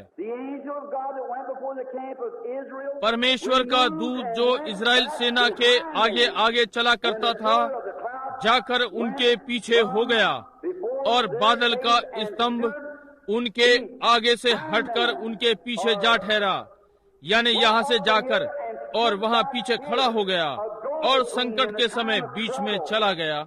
जब कठिनाई आपके सामने आती है और हर ओर से बीमारी, परेशानी, परमेश्वर का दूत आ जाता है और आपके और बीमारी के बीच आ जाता है और वहाँ मार्ग में खड़ा हो जाता है। परमेश्वर के वचन को लेने में चुनौती देता है। परमेश्वर ने इजराइल को प्रतिज्ञा दी कि वे उस देश में जाएंगे। संभवतः वहाँ लाखों मनुष्य उनका पीछा करते हुए और उन्हें दौड़ाया कि उन्हें काट डालें जैसे कि पशुओं का झुंड हो। परंतु प्रभु का दूत जो वहाँ उन्हें प्रतिज्ञा के देश में ले जाने के लिए था, पड़ाव में से उठा और पीछे जाकर खतरे और उनके बीच में खड़ा हो गया। हालेलुया। वो अब भी यही करता है, वो मार्ग निकालेगा। ओ, मैं बस उससे इसके लिए प्रेम करता हूँ। क्या आप नहीं करते? वो यहाँ बैठे इस समय हर बीमार व्यक्ति के लिए मार्ग निकालेगा। उसने पहले ही मार्ग बना दिया है और वो आपके और दुख के बीच में खड़ा है। और मैं जानता हूँ कि वो अब यहाँ पर है। यदि आप चाहें तो मुझे हठ धर्मी कह सकते हैं, परंतु मैं जो कहता हूँ परमेश्वर के सामने उत्तरदायी हूँ। परंतु वो जिसने इजराइल के बालकों की अगुवाई की, यदि मैंने इसका सही अनुमान लगाया है, उस ज्योति को जो आज रात्रि आप देखते हैं या जो चित्र में आपने देखा, मैं समझता हूँ आज रात्रि उन्होंने उसे बाहर टांग दिया। वही परमेश्वर का स्वर्गदूत आज रात्रि इस समय इस भवन में है, वही करने के लिए जो यीशु ने उस दिन में किया। वो ये पुष्टि के लिए है कि उसने तब क्या किया था, वो अब है और सदा एक सा रहेगा। परमेश्वर का स्वर्गदूत यहाँ हमारे और बीमारी के मध्य में खड़ा है, हमारे और मृत्यु के मध्य में खड़ा है। कोई आश्चर्य नहीं कि दाऊद ने कहा, हाँ यद्यपि मैं मृत्यु की छाया की घाटी में से होकर निकलूं, तो भी मुझे कोई भय न होगा, तू मेरे साथ है निश्चय ही। वहाँ परमेश्वर का स्वर्गदूत खड़ा हुआ है, इजराइल के शिविर के आगे चला गया और हटा दिया और जाकर उनके और शत्रु के बीच में खड़ा हो गया। और आज रात्रि परमेश्वर का स्वर्गदूत यहाँ प्रत्येक व्यक्ति और शत्रु के बीच में खड़ा है। मैं जानता हूँ कि मैं क्या बोल रहा हूँ। मैं जानता हूँ जबकि मैं यहाँ प्रचार मंच पर खड़ा हुआ हूँ, आज रात्रि लोगों के इस छोटे झुंड के सामने मैं जानता हूँ कि परमेश्वर घनीभूत हो गया, महिमा से नीचे आ रहा है और अब इस भवन में खड़ा है। यदि आप परमेश्वर के वचन पर चलने का साहस करें, देखिए यदि वो आपके सामने ना चले, ध्यान दें, और मिस्रियों और शिविर के बीच में आ गया। वो आप और आपकी बीमारी के मध्य में आ रहा है, वो आपके और आपके पापों के मध्य में खड़ा है। ठीक इसी समय क्यों हम कलीसिया की निकासी पर हैं। मिस्र सदा संसार कहलाया है, और जब इजराइल उसमें से निकल आया, स्मरण रहे वे वहाँ कलीसिया के सदस्य थे, परंतु लहू और छुटकारे होने के पश्चात वे परमेश्वर के खतना किए हुए हो गए। और आज खतना पवित्र आत्मा का बपतिस्मा है। सब, स्तिफनुस ने कहा, तुम सब हृदय और कानों से खतना रहित, तुम क्यों सदा पवित्र आत्मा का सामना करते हो? जैसे तुम्हारे बाप दादों ने किया, तुम भी वैसा करते हो।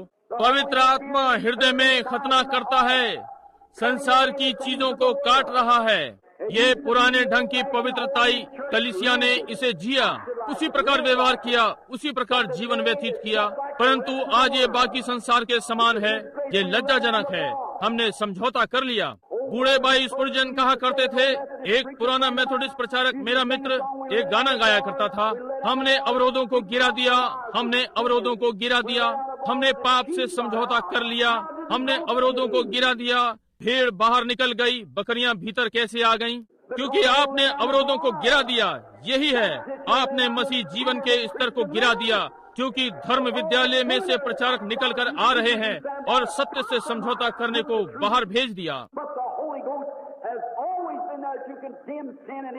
परंतु पवित्र आत्मा वहाँ उन्हें दोषी ठहराने को सदा से है, और आज रात्रि वो विश्वासी और संसार की चीजों के मध्य में खड़ा हुआ है। आमीन। और वो मिस्रियों की सेना और इजराइल की सेना के बीच में आ गया, और बादल और अंधकार हुआ, तो भी उससे रात को उन्हें प्रकाश मिलता रहा, और वे रात भर एक दूसरे के पास ना आए।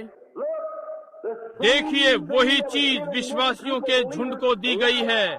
उजियाला उन्हें अंधा कर रहा है। ठीक है, अपना झटका सहने वाले बख्तर को पहन लें, ये यहाँ आता है। देखिए, प्रत्येक व्यक्ति जो उजियाले को अस्वीकार करता है अंधा हो जाता है और अंधकार में चलता है, क्योंकि तुम ज्योति को ग्रहण नहीं कर सकते। आमीन। परमेश्वर सेवकों को सुसमाचार प्रचार करने को भेजता है। वो मनुष्यों के मध्य में चिन्हों और आश्चर्य कर्मों को भेजता है, ताकि इसे सत्य प्रमाणित करे, और मनुष्य इसे अस्वीकार करते हैं। अब आपके लिए अंधकार को छोड़ और कुछ नहीं बचा। मेरे भाई, जब तक ज्योति है, ज्योति में चलते चलो, ज्योति को स्वीकार कर लो। मसीह ज्योति है, वो आपके लिए ज्योति लेकर आया, परंतु जिन्होंने ज्योति को अस्वीकार किया, अंधकार को स्वीकार किया है। और आज रात्रि प्रत्येक पुरुष और महिला जो ज्योति को अस्वीकार करता है, अंधकार में चलता है, नहीं जानता है कि कहाँ जा रहा है, वो बहुत सुंदर और लोगों में बहुत ही प्रसिद्ध भटक रहा है, परंतु आश्चर्य है कि वो परमेश्वर की उपस्थिति में कैसे खड़ा होता है। इस पर ध्यान दें, यहाँ कितनी शानदार चीज है। वो एक के लिए ज्योति है और दूसरे के लिए अंधकार है। वो इजरायली तब मूसा के प्रार्थना करने के पश्चात वे शांति से लेट गए। अब ध्यान दें, और मूसा ने अपना हाथ समुद्र के ऊपर बढ़ाया और यहोवा ने रात भर प्रचंड पुरवाई चलाई और समुद्र को दो भाग करके जल को ऐसा हटा दिया जिससे कि उसके बीच सूखी भूमि हो गई। तब इजरायली समुद्र के बीच स्थल ही स्थल पार होकर चले। यदि आप ध्यान देंगे, जब इजराइल के बालक जो अंधकार से निकल आए और ज्योति को स्वीकार किया, तब उन पर संकट आया। ज्योति वापस पीछे घूम गई और वे सारी रात सोए। जबकि वे सो रहे थे, परमेश्वर ने हवा को भेज रहा था जो समुद्र के आर पार बह रही थी, बचने के लिए मार्ग खोल रहा था। मेमने को हालेलुया, मैं बहुत आनंदित हूँ कि आज रात्रि मैं पवित्र आत्मा से भरा हुआ हूँ। जबकि सो रहे हैं, आनंद मना रहे हैं, परमेश्वर की प्रतिज्ञा में विश्राम कर रहे हैं। परमेश्वर ने उनसे प्रतिज्ञा की, उनके लिए बच निकलने के लिए मार्ग बनाए, और जबकि वे इस प्रतिज्ञा पर विश्राम कर रहे थे, परमेश्वर वहाँ उनके सामने था, मार्ग को खोल रहा था। प्रत्येक पुरुष और महिला आज रात्रि जो उन आधारों पर यीशु मसीह को स्वीकार करेगा, पवित्र आत्मा, जबकि आप सो रहे हैं, जबकि आप उसकी प्रतिज्ञा में विश्राम कर रहे हैं। संभव है आज आप अपाहिज हो, संभव है आप अंधे हो, संभव है आपको सुनाई नहीं दे सकता, संभव है आप ना देख सकते हो, आप बीमार हो, हृदय रोग, कैंसर या कुछ मर रहे हो। ज्योति को स्वीकार करें आज रात्रि और उस पर निर्भर करें। और हवा आंधी के समान जैसे पेंतिकुस्त के दिन आई, वहाँ पर उसमें होती हुई चलेगी और आपके लिए मार्ग खुलेगा। हालेलुया, ताकि आप उसमें से होकर निकल जाएं, बीमारी की घाटी में से फिर से वापस स्वस्थता के देश में। आप उस ठंडे औपचारिक बंधक उदासीन धर्मों में से होकर निकलेंगे, उस पवित्र आत्मा से भरे देश में, प्रसन्न आनंद करते हुए, आनंद से भरा हृदय। परमेश्वर अपनी सामर्थ दिखाता है और दिखा रहा था। मुझे क्षमा करें, मैं बहुत जोर से बोल रहा हूँ, दिखा रहा हूँ कि सामर्थ के द्वारा छुटकारा है। उसने वहाँ पीछे लहू दर्शाया एक चीज पर, यहाँ उसने अपनी सामर्थ दर्शाई अपने लहू के द्वारा, छुटकारे में होकर, मृत्यु से बचने के लिए अपनी सामर्थ दिखाई। लहू में होकर उसने अपनी सामर्थ दिखाई, बच निकलने का मार्ग बनाया छुटकारे की सामर्थ के द्वारा। और आज आप जिन्होंने स्वीकार कर लिया, आमीन, आप जिन्होंने यीशु मसीह का लहू स्वीकार कर लिया ताकि आपको पाप से शुद्ध करे, पवित्र आत्मा की सामर्थ यहाँ आपको पवित्र आत्मा के बपतिस्मे तक अगुवाई करने के लिए है। परमेश्वर की सामर्थ यहाँ पर है कि आपको बीमार से बदलकर स्वस्थ कर दे।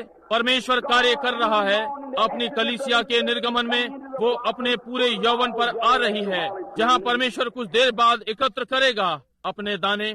आश्चर्यजनक है, अंधकार में से आ रहे हैं शानदार ज्योति में। हम इससे कितना प्रेम करते हैं, मैं कैसे करता हूँ। आज रात्रि मेरे प्राण के लिए क्या अर्थ है। मित्रों, आज मैं एक व्यक्ति से बात कर रहा था जो मुझे जब मैं बाहर था तभी मिला, और उसने कहा कि मैं लोगों को ये बताने का यत्न कर रहा हूँ, कहा मैं बहुत बदल गया हूँ। बिली, जब तुम बालक थे, कहा तुम आया करते थे और मुझे बताया मेरे व्यवसाय के स्थान पर कि मुझे परमेश्वर के साथ ठीक हो जाना चाहिए, मुझे परमेश्वर के साथ ठीक हो जाना चाहिए। और कहा एक प्रकार से मैं तुम पर हंसा, परंतु कहा बिली अब बात बदल गई है। कहा अब मैं जानता हूँ कि तुम क्या कहते हो। मैंने सोचा परमेश्वर की महिमा हो। उसने कहा मैं इस विषय में दूसरों को बताने का यत्न करता हूँ, और कहा वे विषय को बदल देंगे और हास्य अखबारों के विषय में बातें करते जाएंगे या कुछ और।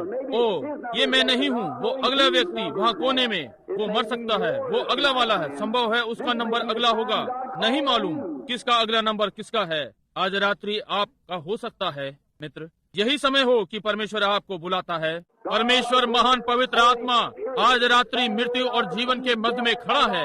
आज रात्रि यहाँ खड़ा है, स्वास्थ्य और बीमारी के मध्य में। मैं जानता हूँ कि मैंने इस विषय में क्या कहा है, ये ठीक बात है। ठीक अब वही पवित्र आत्मा जिसको आप अनुभव करते हैं, प्रत्येक नया जन्म प्राप्त किया हुआ बाध्य है कि पवित्र आत्मा को इस कमरे में अनुभव करे। आप इसमें कुछ नहीं कर सकते। यदि आप में कोई जीवन है तो आप जानते हैं कि वो है। ठीक है, कैसे एक चुंबक के समान जब एक बड़ा चुंबक किसी चीज के पास आता है तो ये हिलना और खिसकना आरंभ कर देता है। क्यों? जितना अधिक पास आता जाता है। जैसे एक बड़ा चुंबक नीचे आता है। यहाँ एक बार हेमोंड इंडियाना में मैं देख रहा था कि वे लोग छीलन फर्श पर पड़ी थी। उन्होंने एक बड़ा महान हैंडल खींचा तो एक बड़ा चुंबक नीचे आ गया और उन्होंने सारे लोहे की छीलन फर्श के बीच में से साफ कर दी। और जैसे ही ये पास से निकलकर सारी छीलन जो चुंबक से चुंबकीय हो गई थी लोहे की, सीधी उस पर आई और चुंबक के साथ चली गई और उन्होंने उसे अचुंबकीय कर दिया और कोठाली में गिरा दिया और फिर से ढाल दिया। वहाँ बहुत सारी एल्युमिनियम की छीलन पड़ी रह गई। मैंने कहा ये क्यों नहीं गई? उसने कहा ये चुंबक से चुंबकीय नहीं हुई। मैंने कहा परमेश्वर की स्तुति हो। मैंने कहा लोहे का ये टुकड़ा, कहा यदि आपने ध्यान दिया ये नीचे बोल्ट से जड़ा हुआ है। और मित्रों, आज रात्रि ये बहुत सारे लोगों के समान है। आप कलीसिया के सदस्य हो गए हैं परंतु पवित्र आत्मा के बपतिस्मे से चुंबकीय नहीं हुए, तो फिर आपको किसी चीज ने बांध रखा है, कुछ भिन्न ने आपको जकड़ रखा है। परंतु इन्हीं के दिनों में एक महान चुंबक पूर्व दिशा से आ रहा है। परमेश्वर का पुत्र कहलाया जो इस राष्ट्र को साफ कर देगा और प्रत्येक व्यक्ति जो मसीह में मरा है उसके साथ जाने के लिए जी उठेगा। और ये पुरानी देहें बदल जाएंगी और उसकी समानता में हो जाएंगी, उसकी अपनी महिमा युक्त देह के समान, जहाँ पर हम सदा सदा के लिए बीमारी से स्वतंत्र, बुढ़ापे से स्वतंत्र, हर चीज से स्वतंत्र होकर जिएंगे और परमेश्वर की महिमा में, ताकि उसकी उपस्थिति में सदा जीवित रहें। आमीन। ये आपको भयभीत ना करे। अब मुझे धार्मिक अनुभूति हो रही है, मुझे निश्चय ही हो रही है। ठीक है, क्योंकि मैं जानता हूँ मेरा छुड़ाने वाला जीवित है और अंत के दिनों में वो इस पृथ्वी पर खड़ा होगा। यद्यपि कीड़े मेरे शरीर को नष्ट कर दें तो भी मैं अपने शरीर में होकर परमेश्वर को देखूंगा, जिससे मैं स्वयं देखूंगा। मेरी आंखें उसे देखेंगी और दूसरा नहीं। मत सोचिए कि मैं पागल हूँ, मैं नहीं हूँ, मुझे छोड़ दें। मैं इस प्रकार से अधिक आनंदित हूँ बजाय किसी और तरह के। जी हाँ श्रीमान, मुझे ऐसे ही रहने दो। ओ निश्चय ही पागल, संसार के लिए वे चीजें जिन्हें संसार पागल कहता है, परमेश्वर उसे धन्य कहता है। आपको स्वयं को खोना होगा इस संसार के लिए। क्यों? तुम इस संसार के नहीं।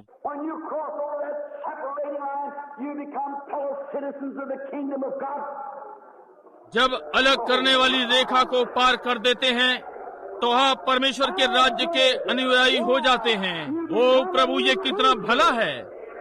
क्यों तुम एक नई सृष्टि बन गए। ओ प्रभु, जो अब है उससे बदल जाते हैं। अब आप परमेश्वर के पुत्र हो गए हैं। अब क्या हम स्वर्गीय स्थानों में एक साथ बैठे हुए हैं? ना कि बैठेंगे सहस्र शताब्दी में। हम अब हैं।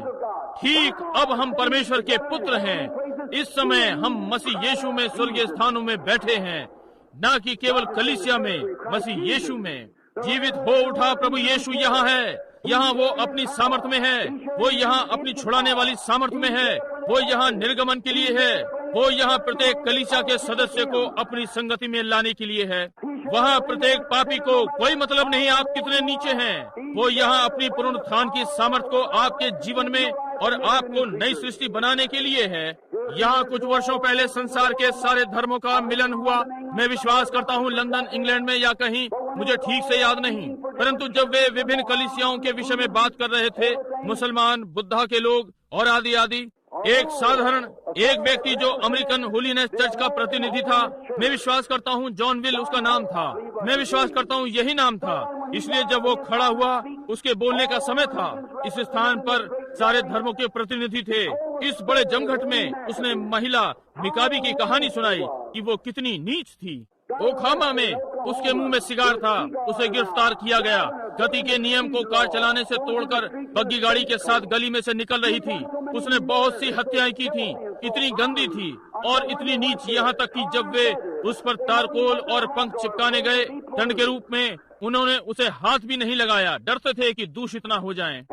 और जब उसने कथा को एक नाट्य ढंग से सुनाया, जब तक कि प्रत्येक सुनने वाला अपनी कुर्सी पर शांत था, उसने कहा, संसार के धर्म के सज्जन लोगों, क्या आपके धर्म में कुछ है जो इस मिकाबी स्त्री के हाथों को शुद्ध कर सके?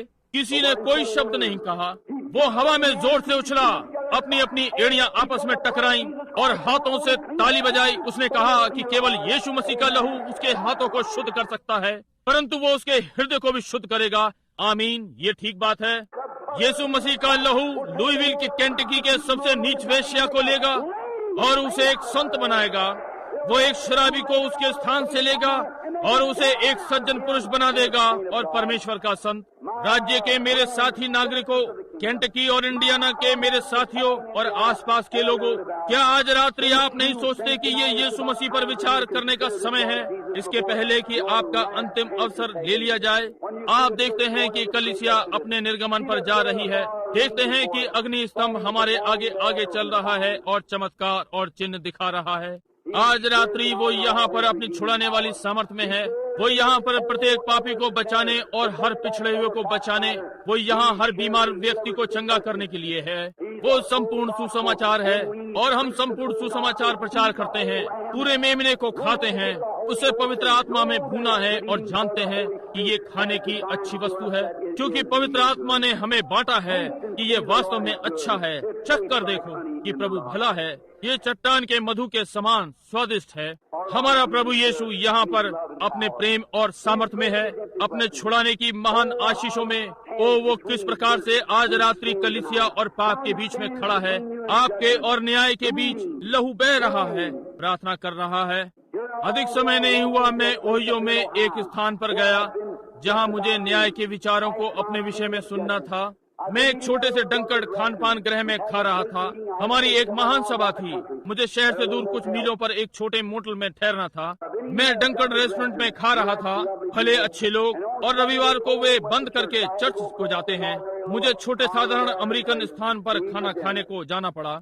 जब मैं वहाँ दरवाजे पर पहुँचा तो मुझे आश्चर्य हुआ कि वहाँ पर एक राज्य पुलिस का व्यक्ति एक लड़की के चारों ओर हाथ डाले खड़ा था और संगीत के यंत्र को चला रहा था। ओहियो में जुआ खेलना अवैधानिक है और वहाँ कानून का व्यक्ति स्वयं कानून तोड़ रहा था, और संभवतः वो मेरी आयु का था। संभव है विवाहित होगा, कहीं परिवार होगा। एक नव युवती के हाथ में हाथ डाले वहाँ खड़ा था। मैंने रेस्टोरेंट में दृष्टि दौड़ाई। कुछ लड़के वहाँ बैठे हुए पी रहे थे और युवा स्त्रियों के व्यवहार सभ्य नहीं थे। मैंने देखा कि जहाँ मैं बैठा था वहाँ दाहिनी ओर एक घेरा सा जहाँ मैं बैठने को था, वहाँ एक बूढ़ी स्त्री लगभग 58-60 वर्ष की बैठी थी। वहाँ बैठी थी, झुर्रियाँ पड़ी हुई थी, थोड़े से कपड़े पहने हुए। ये भयानक था। और उसके पाँव के नाखून बैंगनी रंग के थे, उसके होंठ बैंगनी रंग के। भयानक दृश्य जो आपने कभी देखा। उसके बाल बहुत छोटे कटे हुए, इस प्रकार से बिखरे हुए, और वो पी रही थी। वहाँ 2 पुरुष उसके पास बैठे हुए थे, भयानक दिख रहे थे, पिए हुए। उनमें से एक टेबल की प्लेटों पर पसरा हुआ था। और जब वे वहाँ से उठकर बाहर विश्राम के कमरे में आ गए, मैं वहाँ खड़ा हुआ।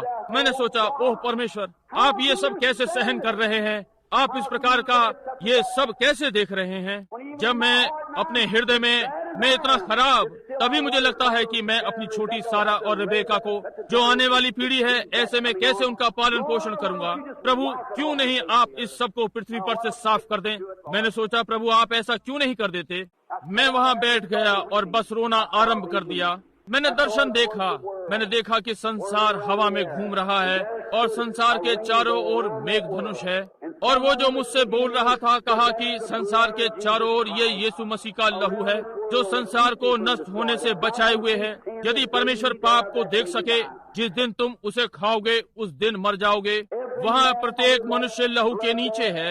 एक स्वतंत्र इच्छा कि आप अपना चुनाव करें, परंतु यदि आप कभी मरे और आपका प्राण अनुग्रह के लहू से दूर हुआ तो आप इसके पहले वहाँ पहुँचे, आपका न्याय हो गया, आपके लिए कुछ नहीं बचा। तब मैंने स्वयं को देखा। मैंने अपने प्रभु यीशु को वहाँ सिंहासन के ताज को पहने वहाँ खड़े हुए देखा, और आंसू लहू में मिले हुए बह रहे थे, जैसे कि उसकी दाढ़ी को धोया हो।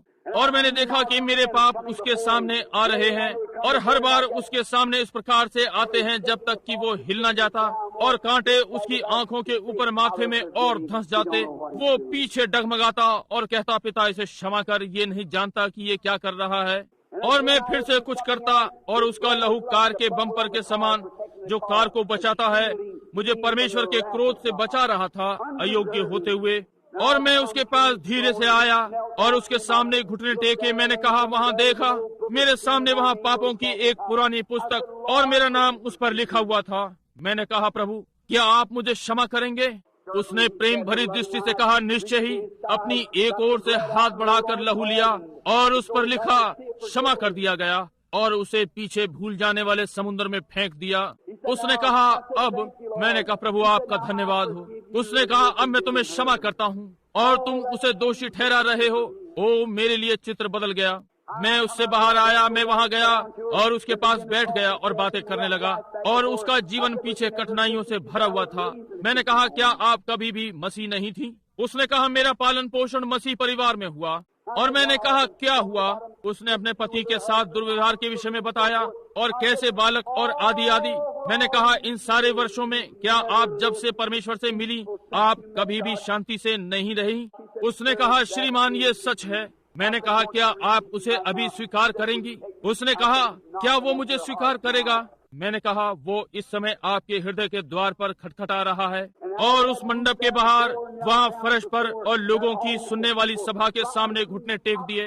गाना सुनाने वाली मशीन रुक गई, भद्र श्राप रुक गया और सब कुछ। और मैंने अपने हाथ उठाए और मेरे हाथ और वे बेचारे झुर्रीदार हाथ और यीशु मसीह के पास अगुवाई करके ले गया। ये ठीक बात है मित्रों, यही बात है। मत देखिए यीशु, मैं चिंता नहीं करता कि आपने क्या किया, आपके पाप कितने काले हैं, आपका जीवन कितना मैला है। परमेश्वर आज रात्रि खड़ा हुआ आपके हृदय पर खटखटा रहा है कि आपको क्षमा कर दे। कोई मतलब नहीं कि आप कौन हैं। आइए हम 1 मिनट के लिए अपने सिरों को झुकाएं। बहन, आप यहाँ ऑर्गन पर आ जाएं। क्या आप आएंगी? स्वर्गीय पिता, ओ मैं प्रार्थना करता हूँ कि आप अब, जबकि पवित्र आत्मा यहाँ भवन में घूम रहा है, हम पहले स्वर्ग के राज्य की खोज करें कि आपका समर्थन प्राप्त करें। तब मैं विश्वास करता हूँ कि आप रोगियों को चंगा करेंगे। परंतु ठीक अब पिता, जबकि अनुभव कर रहे हैं एक महान गहरी रुचि और एक सहमति, लोग जानते हैं कि आपकी कलीसिया निर्गमन में है और हम न्याय की ओर बढ़ रहे हैं। नहीं जानता, परंतु प्रातः कोई पलंग के पास आ सकता है और हम वहाँ पड़े हुए चले गए। इस समय कल रात्रि हो सकता है कहीं मुर्दा घर में हो और हमारे प्राण वहाँ दूर अनंतता में हो। वो परमेश्वर, ये अंतिम घड़ी हो सकती है, ये अंतिम अवसर हो सकता है कि वो व्यक्ति स्वीकार कर लेगा। कोई संदेह नहीं, बहुत सारे जो यहाँ पर बैठे हैं, पुरुष और महिलाएं, जिन्होंने इच्छा की, जिन्होंने अच्छा साधारण जीवन व्यतीत किया, परंतु कभी भी नया जन्म नहीं पाया, नहीं जानते कि पवित्र आत्मा से भरना इसका क्या अर्थ होता है। एक पूर्णतः समर्पित जीवन, सारी जंजीरों के साथ सारा संकोच उनसे ले लिया और परमेश्वर का आत्मा उन्हें अपने अनुग्रह में बपतिस्मा देता है। पिता प्रिय, क्या आज रात्रि आप अपने प्रिय बालकों के नाम में यीशु हर हृदय के पास जाकर और अब इस समय बात करें और होने पाए कि वे अपनी हृदय की सादगी में अपने विचारों को तेरे पास उठाएं, अपने हृदय उठाएं और कहें, यीशु मैं यहाँ पर हूँ, मुझे जैसा हूँ वैसा ही ले ले और मुझे ढाल और भिन्न बना दे, मुझे एक प्रकार का मनुष्य बना दे कि मैं आपका हो जाऊं। मेरे सारे जीवन भर आपने मुझसे बातें की हैं, आप मुझसे बोले, आपने मुझसे भिन्न करवाना चाहा, आप मुझसे चाहते थे कि मैं समर्पित हो जाऊं, परंतु अब दिन बहुत बीत चुका प्रभु मेरे साथ, परंतु अब मैं आने के लिए तैयार हूँ। पिता इसे ग्रहण करें, जबकि न्याय से पहले अनुग्रह बुला रहा है। कलीसिया का निर्गमन मिस्र को छोड़ रहा है, होने पाए कि वे आएं और उस बड़े झुंड के साथ चलते जाएं, बुलाए हुए। हम ये उसके नाम में मांगते हैं। और जबकि प्रियो हम अपने सिरों को झुकाए हुए हैं और आंखें बंद और मसीह प्रार्थना कर रहे हैं, मुझे अचरज है यदि आप अपने हाथ उठाकर कहें, भाई ब्रनम आप मुझे स्मरण रखें। मैं विश्वास करता हूँ कि प्रत्येक शब्द जो आप कह रहे हैं वो यीशु मसीह के विषय में सत्य है और हम सबको पवित्र आत्मा से भर जाने की आवश्यकता है। और मैं अभी नहीं हूँ, मैं एक आराधनालय का सदस्य रहा हूँ, या हो सकता है कि आप बिल्कुल भी ना रहे हों। संभव है आप एक पापी रहे हों, मसीह को कभी भी ग्रहण ना किया हो, या आप एक कलीसिया के सदस्य रहे हों और नया जन्म प्राप्त ना किया हो। क्या आप अपना हाथ उठाएंगे, कहेंगे, भाई ब्रनम मुझे अपनी प्रार्थना में स्मरण रखना, मैं ठीक होना चाहता हूँ। परमेश्वर आपको आशीष दे, परमेश्वर आपको आशीष दे, और आपको और आपको और आपको आपको और आपको मेरे भाई, और आपको बहन, और आपको भाई, आपको आपको आपको भाई बहन। मैं देखता हूँ ओ मेरी बाईं ओर उधर कितने हैं? अपने हाथ उठाए, कहें भाई बड़ा मुझे स्मरण रखें, मैं जन्म लेना चाहता हूँ। अब स्मरण रखें, पवित्र आत्मा आपसे बातें कर रहा है। यदि मैं परमेश्वर का सेवक हूँ तो मैं उतनी ही निश्चित रूप से जानता हूँ जितना कि मैं यहाँ इस मंच पर खड़ा हूँ कि पवित्र आत्मा यहाँ हृदयों से बात कर रहा है। मित्रों, हो सकता है मैं आपके लिए विशेष हूँ, परंतु मैं हर धर्मी नहीं हूँ। मैं जानता हूँ कि मैं क्या बोलता हूँ। यदि मैं जानता हूँ कि आपकी क्या परेशानी है और आपका क्या रोग है, और परमेश्वर आपके लिए मेरी प्रार्थना सुनता है। और ठीक यहाँ इस भवन में लोग बैठे हैं जो चंगे हुए हैं, कैंसर से और अंधेपन से और बहरेपन से और अपाहिज और सब बातें। संसार में चारों ओर सभाओं को देखें। अब आपके विषय में क्या है? अब इसके विषय में क्या है? यदि वो मेरी प्रार्थना इस सब के लिए सुनेगा तो क्या वो आपके प्राणों की हालत के लिए नहीं सुनेगा? यदि वो मुझ पर यह प्रकट करेगा कि आपकी परेशानी कहाँ है, तो क्या वो मुझे अब ये भी ना बताएगा कि परेशानी क्या है? कितने और अपने हाथ उठाएंगे, कहेंगे भाई ब्रैनम मुझे स्मरण रखें। मैं चाहता हूँ कि अब परमेश्वर से मांगा जाए कि मुझ पर दयावान हो। परमेश्वर आपको आशीष दे और आपको और आपको आपको आपको फिर से ओ प्रभु सारे भवन में चारों ओर, जबकि आपने अपने सिरों को झुका रखा है। मुझे आश्चर्य है यदि आप जिसने अपने हाथ उठा रखे हैं थोड़ा सा अनुग्रह और कहें, प्रभु मुझे इतना अनुग्रह मिला है कि मैं अपना हाथ उठा सका। इतना अनुग्रह और दे कि जब वो प्रार्थना कर रहा है तो मैं खड़ा हो जाऊं।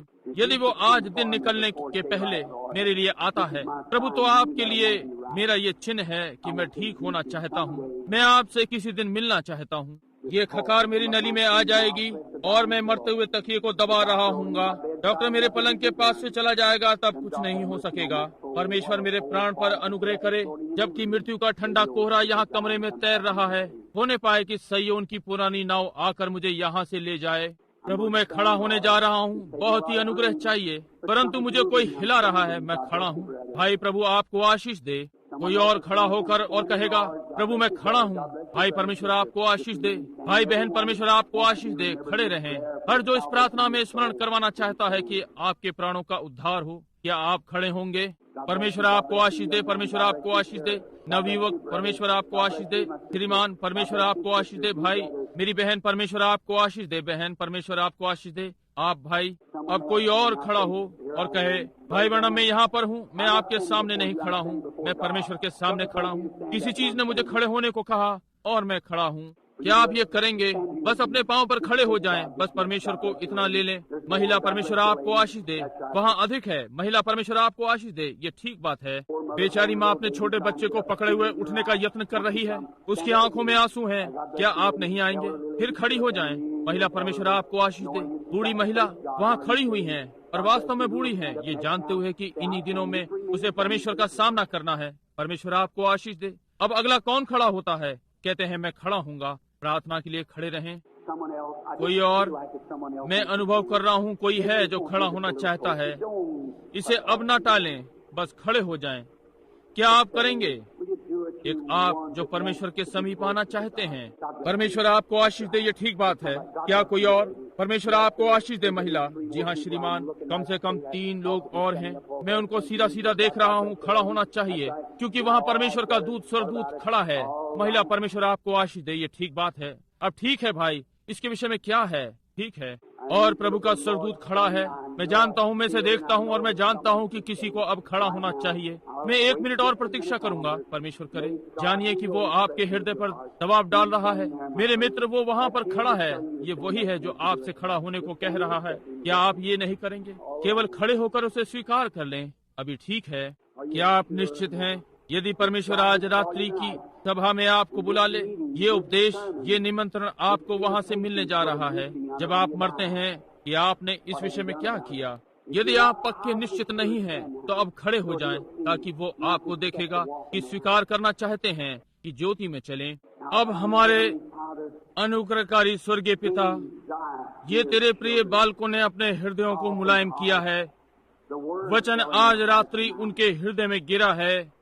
विश्वास सुनने से आता है और सुनना परमेश्वर के वचन से, और वे सुन सकते हैं। और आपने उनके हृदयों को कोमल कर दिया है। बहुत सारे पुरुष और स्त्रियां, लड़के और लड़कियां तुझे अपना प्रिय बचाने वाला और अगुवा स्वीकार करते हैं। और होने पाए परमेश्वर का स्वर्गदूत जो आज रात्रि यहाँ पर है, वो उन्हें जीवन भर उनकी अगुवाई करता रहे। होने पाए अभी उनका मार्गदर्शन क्रूस कलवरी पर होने पाए, उनके अपने हृदय में और यीशु को अपना बचाने वाला स्वीकार कर लें। और होने पाए पवित्र आत्मा यीशु मसीह के लहू से होते हुए नीचे उनके प्राणों पर आए और सारे भेद निकाल दे और उन्हें पवित्र आत्मा के बपतिस्मे से भर दे। होने पाए ये रात्रि उनके जीवन की महान रात्रि हो। हम जानते हैं कि ये आज रात्रि के लिए है। ये लोग आपको ग्रहण कर रहे हैं, इसे प्रदान करें प्रभु इसी समय। और आज रात्रि ये अपने घरों को प्रसन्न और आनंदित होते हुए परमेश्वर की महिमा अपने पूरे हृदय से करते हुए जाएं। मैं इस आशीष के लिए यीशु मसीह के नाम में होकर मांगता हूँ। अब होने पाए प्रभु आपको आशीष दे जैसे कि आप बैठे हुए हैं। अब मैं आप लोगों से पूछूं, प्रत्येक से जो खड़े हुए थे, और आप जानते हैं कि जब आप खड़े हुए थे आपको कुछ हुआ, अपने हाथ उठाएं, बस अपने हाथ उठाएं। आप जानते हैं कुछ हुआ। परमेश्वर आपको आशीष दे, परमेश्वर आपको आशीष दे। ये ठीक बात है, इसे होना है मित्रों, ये होना है। मैंने खड़े हुए यहाँ अभी देखा वही स्वर्गदूत जिसके विषय में मैंने कहा यहाँ इस भवन में जा रहा है। प्रभु का वही स्वर्गदूत अग्नि स्तंभ में पिछले 5 या 10 मिनट से प्रचार कर रहा हूँ। उसी प्रेरणा में मैं इसे अनुभव करता हूँ। देखिए इस भवन में घूम रहा है। आप सोच सकते हैं कि मैं आपको कहानी सुना रहा हूँ, परंतु ये सत्य है। अब मैं नहीं सोचता कि मैं अब प्रार्थना पंक्ति को भी बुलाऊं। मैं सोचता हूँ कि मैं ठीक यहाँ पर खड़ा हूँ और परमेश्वर से बस इसकी पुष्टि के लिए मांगूं कि जो मैंने आपको बताया सत्य है, ये ठीक बात है। चिन्ह चमत्कारों के साथ यहाँ पर कितने हैं जो चंगा होना चाहते हैं? बीमार लोग, आप जहाँ भी हैं हाथ खड़ा करें, बस अपना हाथ उठाकर कहें मैं इसे स्वीकार करता हूँ। ठीक है, मैं चाहता हूँ कि आप देखें, जिएं और विश्वास करें। कोई यहाँ इस सभा में यहाँ से होते हुए, कोई यहाँ से केवल देखकर और कहे प्रभु यीशु। इस प्रकार से यही कारण है कि मैंने पहले वेदी की बुलाहट की। हमें उसका अनुग्रह पाना है। ये मेरे लिए कुछ नया है। मुझे पहले उसका अनुग्रह प्राप्त करना था।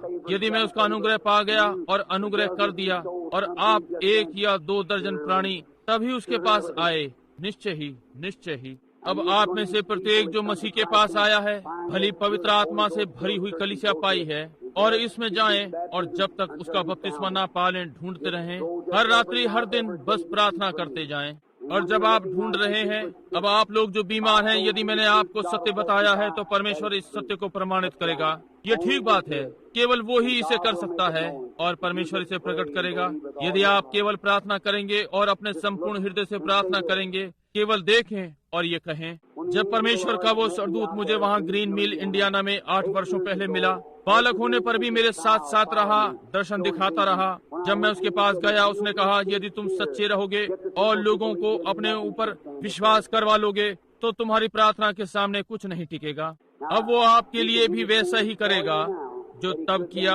वो मृतकों में से जी उठा है और वो यहाँ श्रोतागण उसके सामने हैं। वो जानता है कि आप में से प्रत्येक पर क्या है, आपने क्या किया है, आपकी क्या परेशानी है, इस विषय में सब कुछ। क्या आप इसका विश्वास करते हैं? तो फिर अपने संपूर्ण हृदय से विश्वास करें। मैं देख रहा हूँ कि एक नबी यहाँ पर बैठा हुआ है, विश्वास पाने का यत्न कर रहा है। क्या आप विश्वास करते हैं कि परमेश्वर मुझे बता देगा कि आपके साथ क्या गड़बड़ी है? क्या आप, यदि वो ये करेगा तो क्या आप अपनी चंगाई को स्वीकार करेंगे? आपको हृदय रोग है, क्या ये ठीक बात नहीं है? क्या हो यदि मैं आपको बताऊं कि आप इससे चंगे हो गए हैं? क्या आप इसका विश्वास करेंगे? 1 मिनट के लिए खड़े हो जाएं। आपका अधीर और बुड़बुड़ाने वाला हृदय है, ये कभी कभी आपको परेशान करता है। केवल तब आप लेट भी जाते हैं। ये आपको आराम देता है और आपकी धड़कन तेज हो गई है, फड़क रहा था। क्या ये ठीक बात है? कारण ये कि आपके पेट में बदहजमी कर देता है, उन नाड़ियों के द्वारा आ रहा है। क्या ये सत्य नहीं है? अब आप इससे और परेशान नहीं होंगे। जो अब आपके पास है उसमें बने रहें। मैं आपके मस्तिष्क को नहीं पढ़ रहा हूँ, मैं आपसे बिल्कुल अपरिचित हूँ। आप केवल वहाँ बैठे हुए हैं, एक पुरुष हैं बस। क्या ये ठीक बात है? आपको अपने जीवन में कभी नहीं देखा, आपके बारे में कुछ नहीं जानता। क्या ये सत्य है? विश्वास कीजिए कि प्रभु यहाँ पर है। फ्रैंकली नवयुवक, मैं आपसे कुछ पूछना चाहता हूँ और आप देखिए कि यदि ये सत्य है या नहीं। अभी कुछ क्षणों पहले अचानक से कुछ विचित्र आपके ऊपर आया। जब मैंने इस विषय में आपसे बात करना आरंभ किया, डंकधारी में से डंक चला गया। क्या ये सत्य नहीं था? क्या ये विचित्र सी अनुभूति आपको जब वो यहाँ आप बैठे थे नहीं हुई? क्या ये सत्य नहीं है? और उसी समय आप मेरी ओर नहीं देख रहे थे और उसी समय मेरी आंखों ने आपको देखा, तभी आप चंगे हुए थे अपने हृदय रोग से। ठीक वहीं। आमीन। बिल्कुल ठीक, वो यहाँ पर है। मित्रों, मैं आपके मस्तिष्क को नहीं पढ़ रहा हूँ, मैं केवल सत्य बोलता हूँ और परमेश्वर इसे सत्य सिद्ध करता है। आप जो उनसे अगले बैठे हैं, क्या सोचते हैं? क्या आप विश्वास करते हैं? क्या मुझ पर परमेश्वर का भविष्यद्वक्ता होने का विश्वास करते हैं? क्या विश्वास करेंगे यदि परमेश्वर, आप यहाँ जो सामने की कुर्सी पर बैठे हैं, यही कारण है कि मैं आप लोगों से बहुत बोल रहा हूँ, ये यहाँ मेरे पीछे और मेरे चारों ओर, परंतु क्या अविश्वास करते हैं? यदि मैं आपकी आत्मा से संबंध स्थापित करूँ, परमेश्वर प्रकट करेगा कि क्या गड़बड़ी है। क्या आप अपनी चंगाई स्वीकार करेंगे? आप मधुमेह रोगी हैं, क्या ये ठीक बात है? यदि ये सत्य है तो आप अपना हाथ उठाएं, अपने पैरों पर खड़े हो जाएं। क्या आप अपनी चंगाई को अब स्वीकार करेंगे? प्रभु यीशु मसीह आपको पूर्ण रूप से चंगा कर दे। परमेश्वर आपको आशीष दे। विश्वास कीजिए। यहाँ कोई विश्वास करता है? विश्वास कीजिए अपने संपूर्ण हृदय से।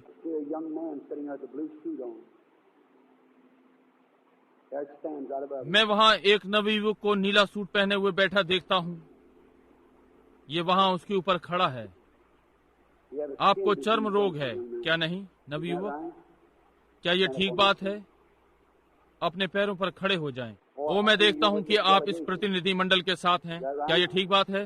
अच्छा, क्या आप घर चंगे होकर जाना चाहते हैं? अपना हाथ उठाकर और कहें, प्रभु यीशु, मैं अब विश्वास करता हूँ कि प्रभु का स्वर्गदूत अगुवाई पर है और मैं विश्वास करता हूँ कि मैं चंगा हो गया हूँ। उससे अगला व्यक्ति, आप इसके विषय में क्या सोचते हैं? क्या आप भी विश्वास करते हैं? 1 मिनट के लिए अपने पैरों पर खड़े हो जाएं ताकि मैं आपको देख सकूं। क्या आप मुझ पर परमेश्वर का दास होने का विश्वास करते हैं अपने संपूर्ण हृदय से? क्या आप अपने हृदय रोग पर जयवंत होना चाहते हैं?